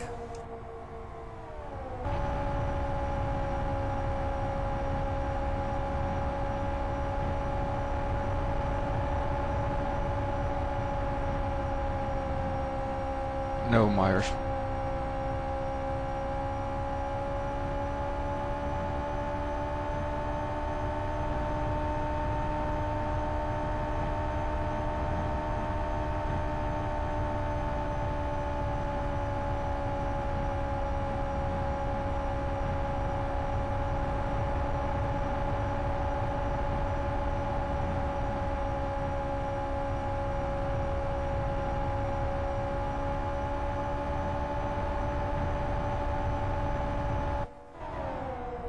Just a bit further back we have Peterman coming up behind Buck and Pappenfuss. Peterman is not on the lead lap, but he's the first of the Fragmaster cars. Peterman obviously FM failure, the 80 plus thousand laps on this track car combination. Down in 6th position, down a lap as well, heading up to the rear of Buck. We'll just look on board with Buck.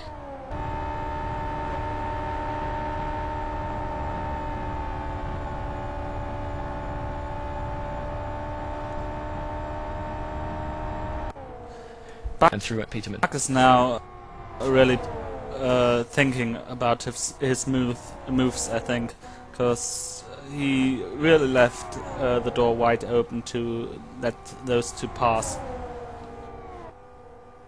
Though he's in a position fight with Papenfuss.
On board with Shearer once again. We've seen so much of him in this race. He's had a really interesting race. He's been up at the front for most of it and has done a really good job. I have to say, he's done yeah, I'm impressed.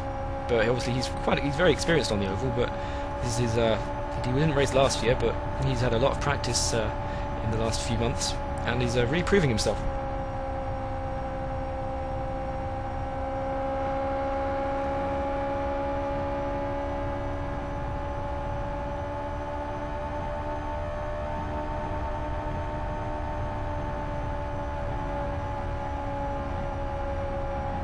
Now Mears is caught up by Scott and Diaz.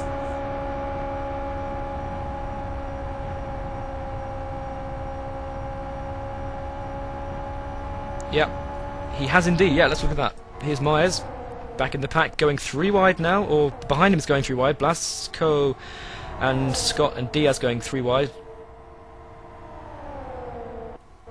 Now Blasco has lifted off. He's going away. He knows now it's not his place to be there. He's been given the blue flag, official blue flag by the admin. So this is now a battle for 3rd position between Scott, Myers, and Diaz. Will they work together? Can they make up the time in 30 laps? It's possible. 3-car drafting is better than 2-car drafting, and the cars ahead are doing 2-car drafting. So let's see what they do. Myers at the rear. Let's go on board. There we go. Watching Diaz and Scott cooperate. I think Myers just wasn't quite quick enough through that final corner, but he's still there, just waiting.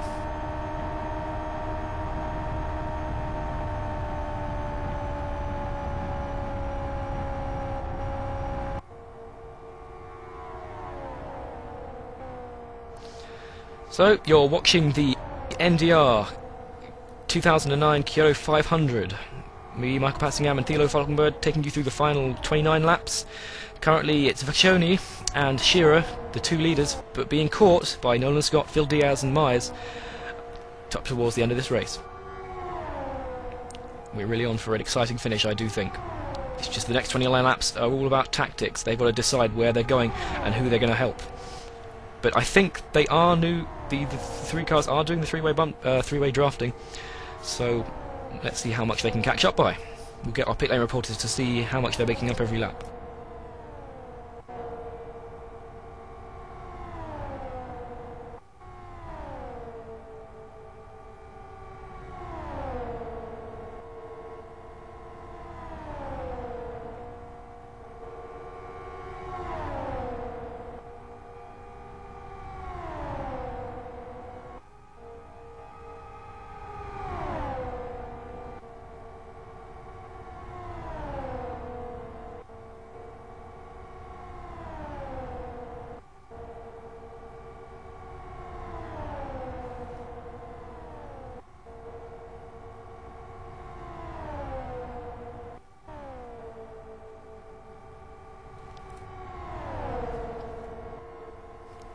Well, from my impression, this 3-car draft does not work the way I think all the guys involved in it want it to work. It doesn't look like they were gaining anything.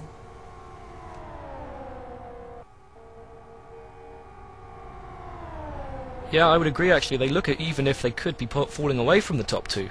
So I really think we are now seeing just a 2-way battle, 2-horse race, it seems. As long as we don't have a late caution, this is going to be the finish between... Oh! No Shearer way! went off. How could you say that? I can't believe you said that at that exact moment. Oh, that is all over for Shearer. That is a safety car, and that has blown the race wide open. Thilo Falkenberg, are you some kind of prophet? Because that was unbelievable. As soon as you said, sorry. If there's not another caution, this will be a 2-horse race. As soon as you say it, the top 2 have a collision, while Aaron Shearer in the wall. Whoa. Okay, so Vecchioni has the lead, but Diaz, Scott and Myers will be right behind him after the caution comes in. This is just... I mean, you couldn't have scripted this better. I'm stunned by this. And yeah... What just drove a smile over my face is the fact that I heard an apology out of the race control tower for eventually blown up ears. Yeah, I think he was probably shouting about that one. But yeah, that's a massive shame for Shearer. Of anyone, I think he's had the strongest race so far. I would have tipped him for the win. I mean, I wasn't saying it out loud, but I would have definitely tipped him to win this race with his experience and his attitude. I'm stunned by this. A really big shame for him. Into the pits he comes. He will go a lap down, and all we'll have is a 5th or 6th or lower position. Actually,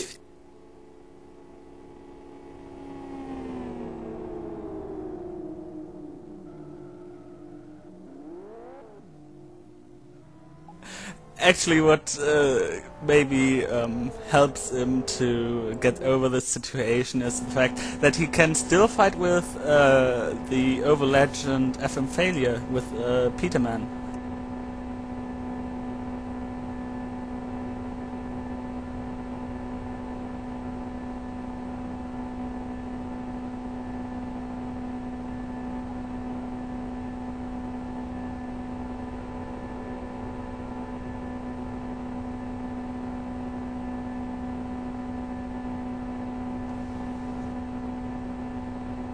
At the end of this caution, we will have something like 20 laps to go, and yeah.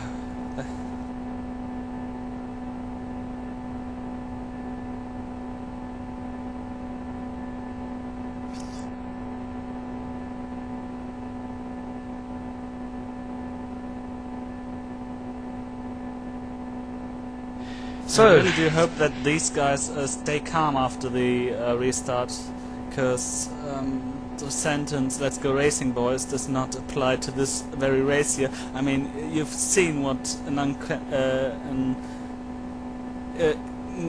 the lack of concentration can do to you when you're in the leading position. yep, safety car coming in. Now, we've got a great situation here. The top 4 drivers, the only 4 drivers left on the lead lap, they are first, second, third and fourth in the queue as well. So, this is going to be an out-and-out thrash.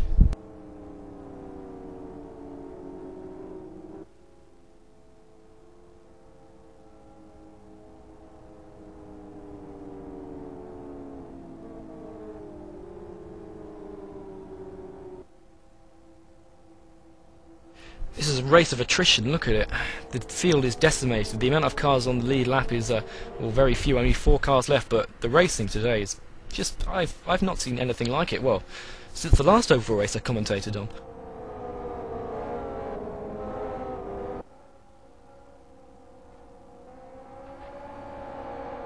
Oh, Vecchione just backed him up a bit. Oh, they all got confused there. Buck has spun! Buck has spun by himself! Or possibly by himself, but he's off, he's going, and there's no safety car for it. Good. And Beck...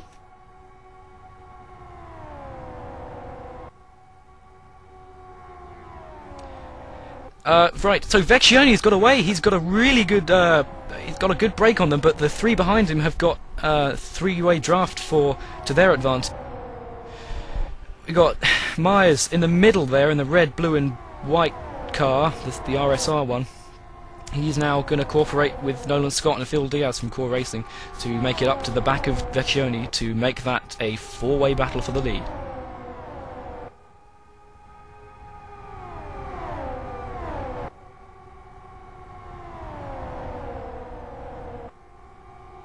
In the 400 race, I think there was a similar situation with Ariadne Metage, who had a 3-car draft behind him, but he could pull away because the draft wasn't working. Yeah, I think this one is though. I think Vecchione is losing time now, and it's only a matter of time before we see all 4 of these cars together on track.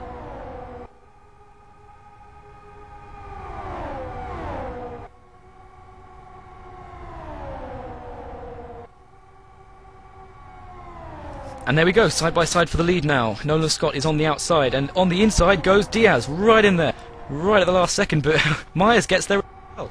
Great job from Myers, opportunistic, that's for sure. And he's now taken the lead, and Nolan Scott actually fell away there. He initiated that passing manoeuvre, but he ended up losing out most from it. He is now back in 4th, just out of range, but I think Diaz, if he doesn't get in the... Oh, there's been another accident! Honeycutt's gone off. Goga's on the straight and Goga safety car. And Buck and Kagash is upside down. Yeah, there he is in the hay bales. And very optimistic join to the track by Jet Atkinson in the rescue car. Yeah, well, he's racing with them. There we go, Jack. You're finally racing with the big ones, but you're just in the wrong car, I'm afraid.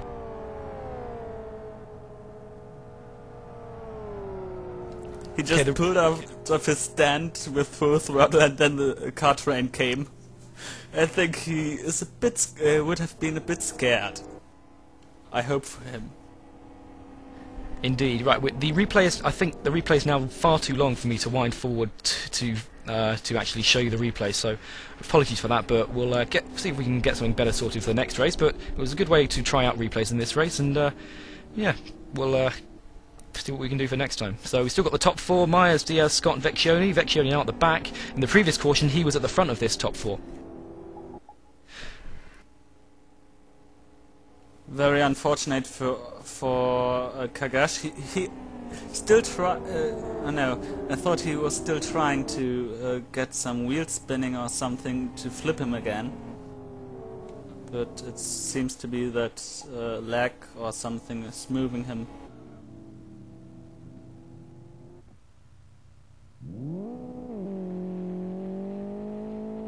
So we are now down to 13 cars. Yeah, with 4 cars on the lead lap, all 4 cars behind the safety car, directly behind each other. Yep. And Honeycutt, who was again involved in an accident, is now in the pit lane, repairing his damage, I think.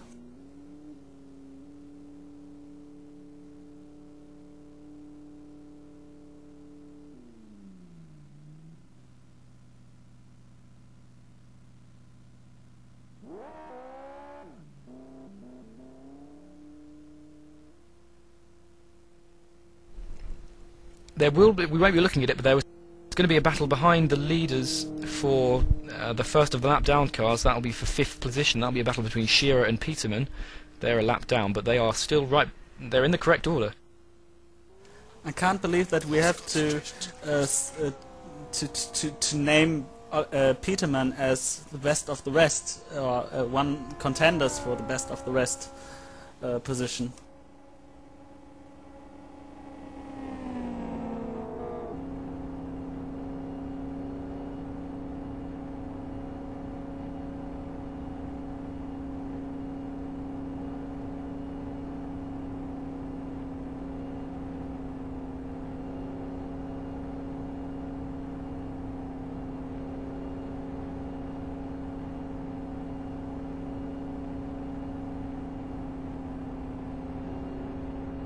Okay, safety car I think will be in at the beginning of the next lap, so just coming through turn 2 now. We'll have the rest of this lap and the next one, and then we'll be going green again.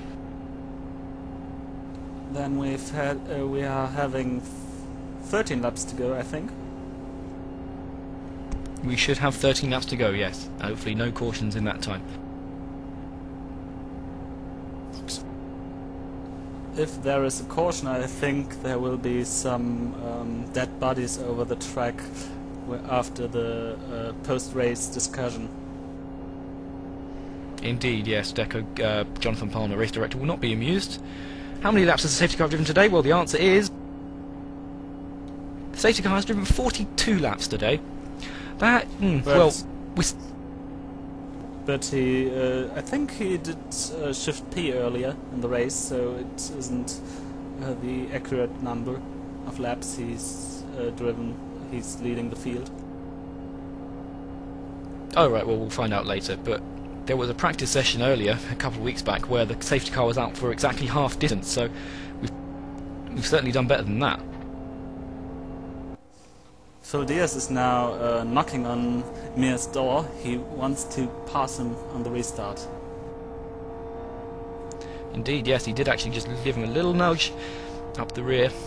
But now driving at safety car speed. Myers is the safety car.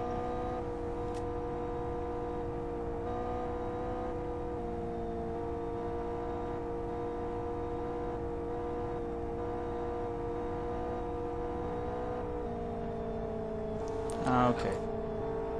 Oh, Stanek Kagash, we were talking privately about how his internet was holding up. It usually has something wrong with it, and he managed to last nearly the entire race.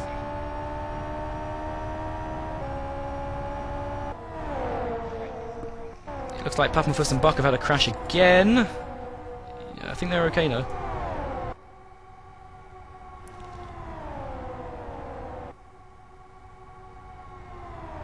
Oh, Tim Vecchione has fallen way back into the clutches of Aaron Shearer. He's going to have to use his nous to get back up to the top 3. We're now going 3 wide. Goga's coming to pit lane. He will serve his drive-through penalty.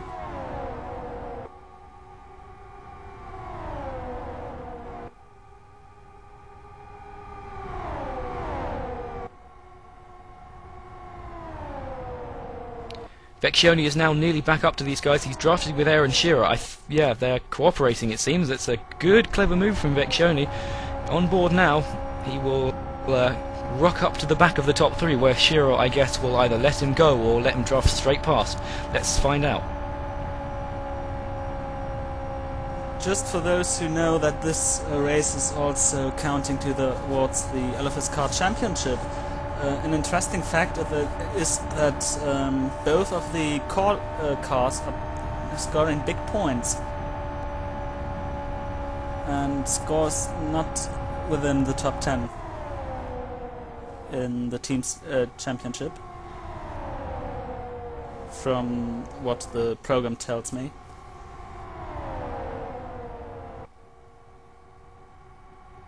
We now have 10 laps to go, and Vecchione is right back in it. Look at that, he's rocked right up to the back of them. It's gone perfectly to plan. Great job. Or not quite, but he will be there soon at least. He didn't quite get there in time, but he will be there. Just you mark my words. We have 10 laps to go. It says 11 on there, but it's definitely 10, or maybe it's 11. Oh, whatever. Anyway, it is Diaz in third, second is Scott, and still leading is Myers. Myers was back in the midfield for the first part of this race, but again, as is the way with oval racing, he's used cautions and pit stops to his advantage. He's made 1 pit stop in this race, whereas Phil Diaz, who's just taken the lead there, has made 5. Well, that says a lot. That's tactical, and he's managed to make it work. 5 pit stops. 3 wide, not much room being given there. And Shearer is right. Ah, look at that. Shearer, the yellow car, has just managed to put himself in front. And Vecchione's going to take the lead. There we go. He's right back in it again. Vecchione, great job. His friend Aaron Shearer falls back. He's done his job. Shearer has got Vecchione back to the front where he's supposed to be. And yeah, that was good cooperative. But again, Vecchione's now fallen down. It's again 4-way drafting for the win. We're going to have 9 laps to go at the line. Oh, a little bit of a contact on the rear of Vecchione, or from Myers there. You could not decide who's going to win this race. Triple Eight gets a warning. Didn't mean to bump, but he gets a warning anyway. I think it was an accident. He just didn't have anywhere to go. Oh, look at that. That is a tight move up the inside.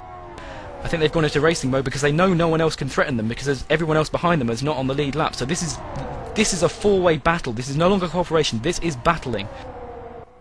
And this is not only battling, this is a battle for the win of the 2009 Kyoto 500 race. And what a move by Mears there. On the outside between those two. It's nearly impossible to call, because the lead changes every corner. But Vecchione just getting blocked in a little bit by Nolan Scott there, but he's managed to get up to the rear of Diaz.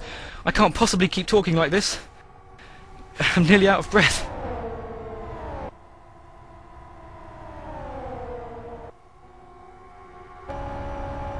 On board with Myers.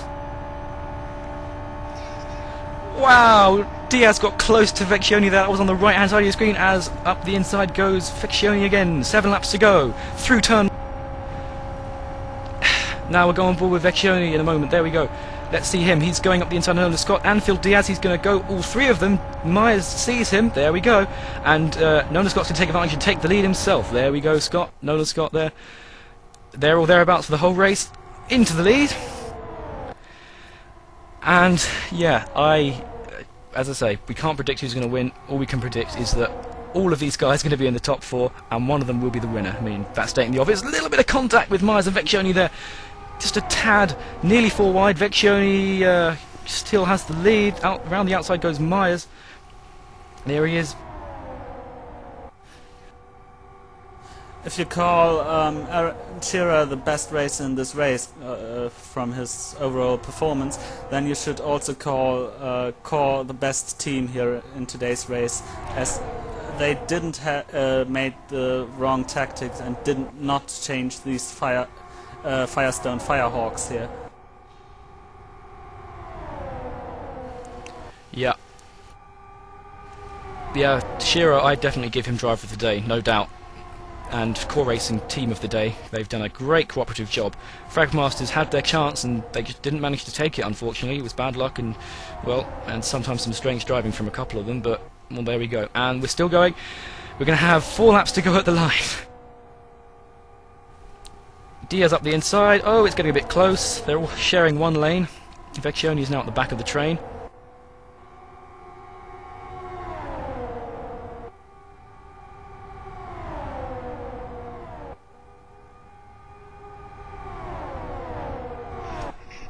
Little bit of contact. I don't know if we caught that on the street. I think we did, but Vecchione and Diaz touched wheels going through turn 1. We'll have a 3 to go. It's 3 wide. Little bit close there. Diaz gets all the way on the inside. Kept out of the way.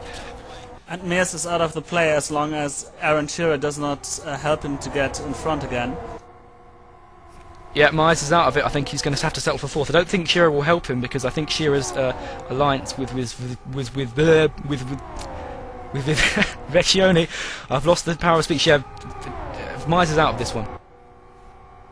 So it's now the top 3. It's a battle for the 1st, 2nd and 3rd. Nolan Scott currently leads this battle. 2nd is Diaz. 3rd is Vecchione. Vecchione now is leading. Diaz is 2nd. Nolan Scott is 3rd. We'll have 2 to go at the line. 2 to go at the line. We're coming through turn 3 in a moment. Fighting here now. Yeah. Yeah, as I keep saying, there's no way that we could possibly know who's going to win this one.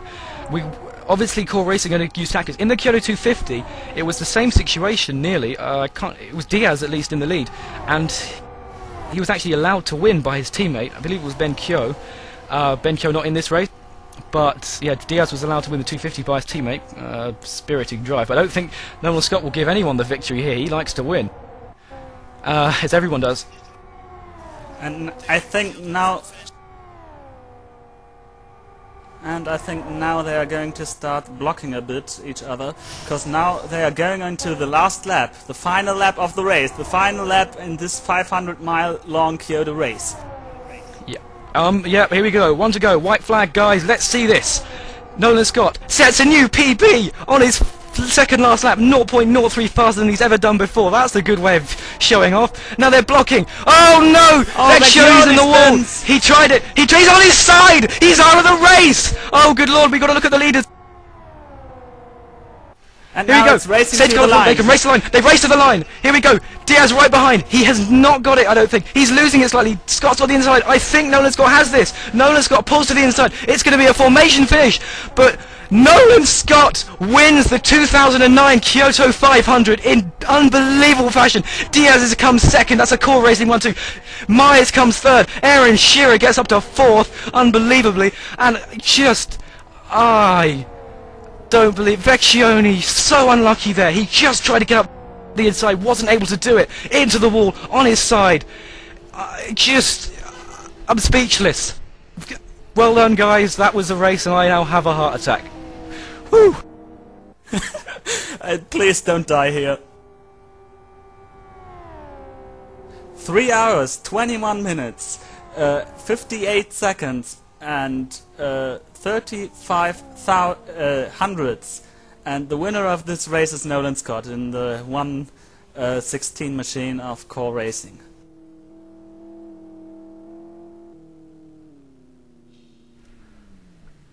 He's now on start finish, and he will start to celebrate. I hope. I think. I don't know.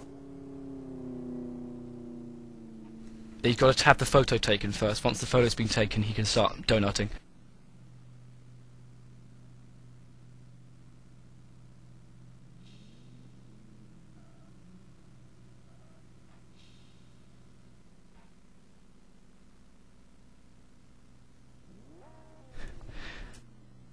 And there we go. There's the race winner sitting on the bricks. waiting to have his photo taken, then he will be able to do as many donuts as he likes. 12 finishes in the end. Biasco, the last of those. Really, I still can't believe Vecchione there. Just terrible luck. Although, I'm not entirely sure how classification works. He might still get a position that was possibly 5th or 6th. I'll have to get race director to confirm that. Yeah, anyone who has... Everyone will get classified with a position, unless they get excluded from the race. They'll have a reason listed for why they didn't complete the distance. Vecchione will be classified 6th position. Unbelievable. This Vecchione accident, well, it reminds me of the accident in the real Indianapolis 500, because he was also sliding up the wall, nearly wall riding it. Yeah, he did. He tried to dive to the inside. There was just a bit of contact. I don't know if the core drivers were still there. Right, I think we're going to have now an interview. Oh, there we go. Yep, we have Nolan Scott in the channel. Well, Nolan Scott, number 116. Congratulations first of all on winning the Kyoto 500 2009. Thank you. Well, I guess the first question is, coming onto that last lap, did you think you had a chance? Did you think that you'd be able to seal the victory? Yeah, I mean, going into 3 pretty much. I mean, you know, that was weird what happened to, oh goodness, I can't think of his name, but, you know, we were running, yeah, we were running, you know, just in line, and all of a sudden I hear a little snap and look back and he's gone, and Phil kind of lifted when you threw the caution. He lifted just a little bit, not much. I don't even know if it was a lift, drag, something, but yeah, I just got away a little bit. I knew going into T3 that it was over, so it was a good race. It was good. I do want to go ahead and apologize to Goga. When we were following 2 guys, and one was on the inside and one was on the outside, and he was underneath me, and I thought he was going to stick with the guy on the bottom, and he actually stuck with the guy in the middle, and we just kind of came into each other. But I don't know whose fault it is. I just want to go ahead and apologize to Goga for that. Yeah, I'm sure we'll hear more about this after the race. Right, so what kind of team play was involved there? I mean, we've named Core Racing Team of the Race there, because you guys seem to work together really well. Did you guys do a lot of practice to get that tactic correct? No, not really. I mean, you know, we've got quite a bit of oval experience already, and you know, it was something that we didn't feel the need to prep that hard for. I think what we prepped the most was our race setup, and I think it paid off. I mean, our tires were looking real good throughout the stint, and probably shouldn't have changed tires midway through the race like that, but we did. But you know, overall, that was what I was really happy with. Phil's work on this setup, it was just a fantastic set. We're actually running wing, which I don't think anybody else is. Not that I saw. Well, there you go. There's your secret given away. Yep. It doesn't make that big a difference, but you know, keeps the nose loaded when you're behind somebody in T3. I've got to say, you sound very calm for a guy who just won a race by less than 1/10 of a second. Were you getting pretty sweaty and excited on that last lap, or was it sort of another day at the office? Oh, yeah. No. That was fun. That was really fun. You know, I don't tend to let that stuff bother me as soon as we come across the line. But yeah, I mean, up until the line, it was fun. You know, got the blood flowing. I'm pretty warm. I'm not breaking a sweat, but yeah, I'm definitely pretty geeked up, so to speak. Yeah, well, so are we. When you see this broadcast, you won't be surprised about the shouting that was going on. I look forward to it.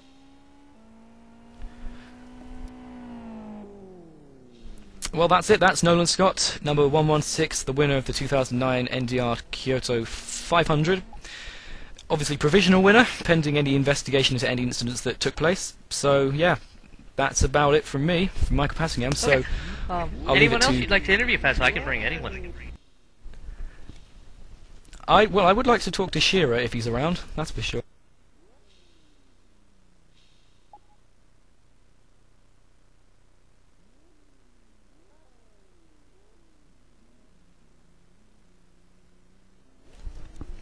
Good afternoon, Aaron Shearer. Now, we've named you driver of the race. We think, we were impressed with the way you were up there for so long, doing such a good job. I mean, what happened at the end? You just, how do you see the incident? Basically, I was just drafting with Tim, and we were trying to do a double pass, and I came in a bit early and hit his rear wheel. Right. Okay. So you still managed to get 4th position. So well, that's not half bad for after what happened in that race. But you're a little bit. I guess you must be a little bit disappointed not to have had the chance to win. Yeah. I think Andy would. Yeah, it was very nice though. Anyway. Thank you for hosting the event. Yeah, well, congrats. We've named you driver of the day, so you can take that home with you, if nothing else. Thank you very much.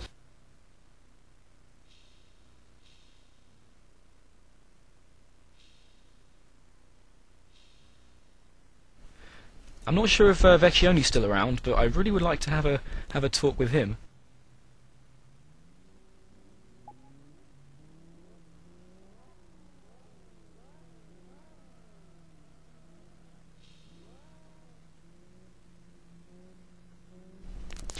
Hello, Tim. I've got to what?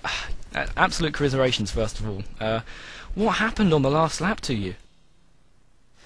Well, all I can say is I was going for the win, and I knew that they were working together, so therefore I kind of stayed behind them in turn 1 and turn 2 with the plans of passing them going into turn 3. However, I'm pretty sure the rule to, as far as drafting is you always want to try to pass on the bottom, and that's what I tried to do. Unfortunately, I felt like one of the 2 racers in front of me kind of came down on me, and I ran into the back of him and went off spinning. Yeah. Up until that point, were you having a fun race? Were you feeling pretty confident? Actually, after, I believe it was one of the cautions later in the race, before Wild and my incident had occurred, I was feeling very confident. I really did not feel that there was any way I wasn't going to finish 1-2, and everything was good. My tires were good, the car was good, and I honestly thought I was going to take that one home. Well, thanks for talking to us, Tim. Commiserations for that crash. I'm sure it will be investigated after the race. No problem. Thank you very much.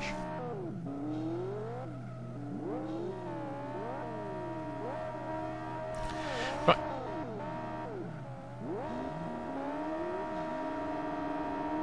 Okay. Well, thank you very much, Michael. Passo has given the reins to me to do the outro. Theo, you got any final comments? Whoa! To be serious, it was really... I couldn't expect it would be so thrilling here today. It was really worth staying home for this. Everything is sweated down to I don't gonna to go on this. Anyways, it was a great race. At the beginning, I have to say, it was more... I thought it was go more to Fragmaster. But then, first the many accidents and then this tire thingy were keeping them from the victory. Then I thought it was going well for Shira, and then this almighty comment of me was quite of... that I announce his crash right in the moment where it happens. It's kind of giving me a bad feeling about that. But anyways, this race was really wow, and great stuff which was here. Though some of the races are still fired up and are not so happy with the results. Alrighty, well, thanks to you and Michael for your, I'm sure, great commentary. I didn't get to hear much of it. I would definitely look forward to watching the broadcast. Oh yeah, thanks to everyone for joining us. Hope you all enjoyed the race. I hoped it could have been a little better, but yeah, it was still quite well. A lot of the racing was good. So yeah, thanks to everyone. Thanks to everyone for joining us. Hopefully we'll see you next year. So for Michael Pascam and Thilo Falkenberg's commentary, thanks to Timo Hunyan and Joe Ellis and Jorgen Karsk and Chris Ford for all their help with the commentary. I'm John LePalmer, the race director, saying so long for the Kyoto ring for you.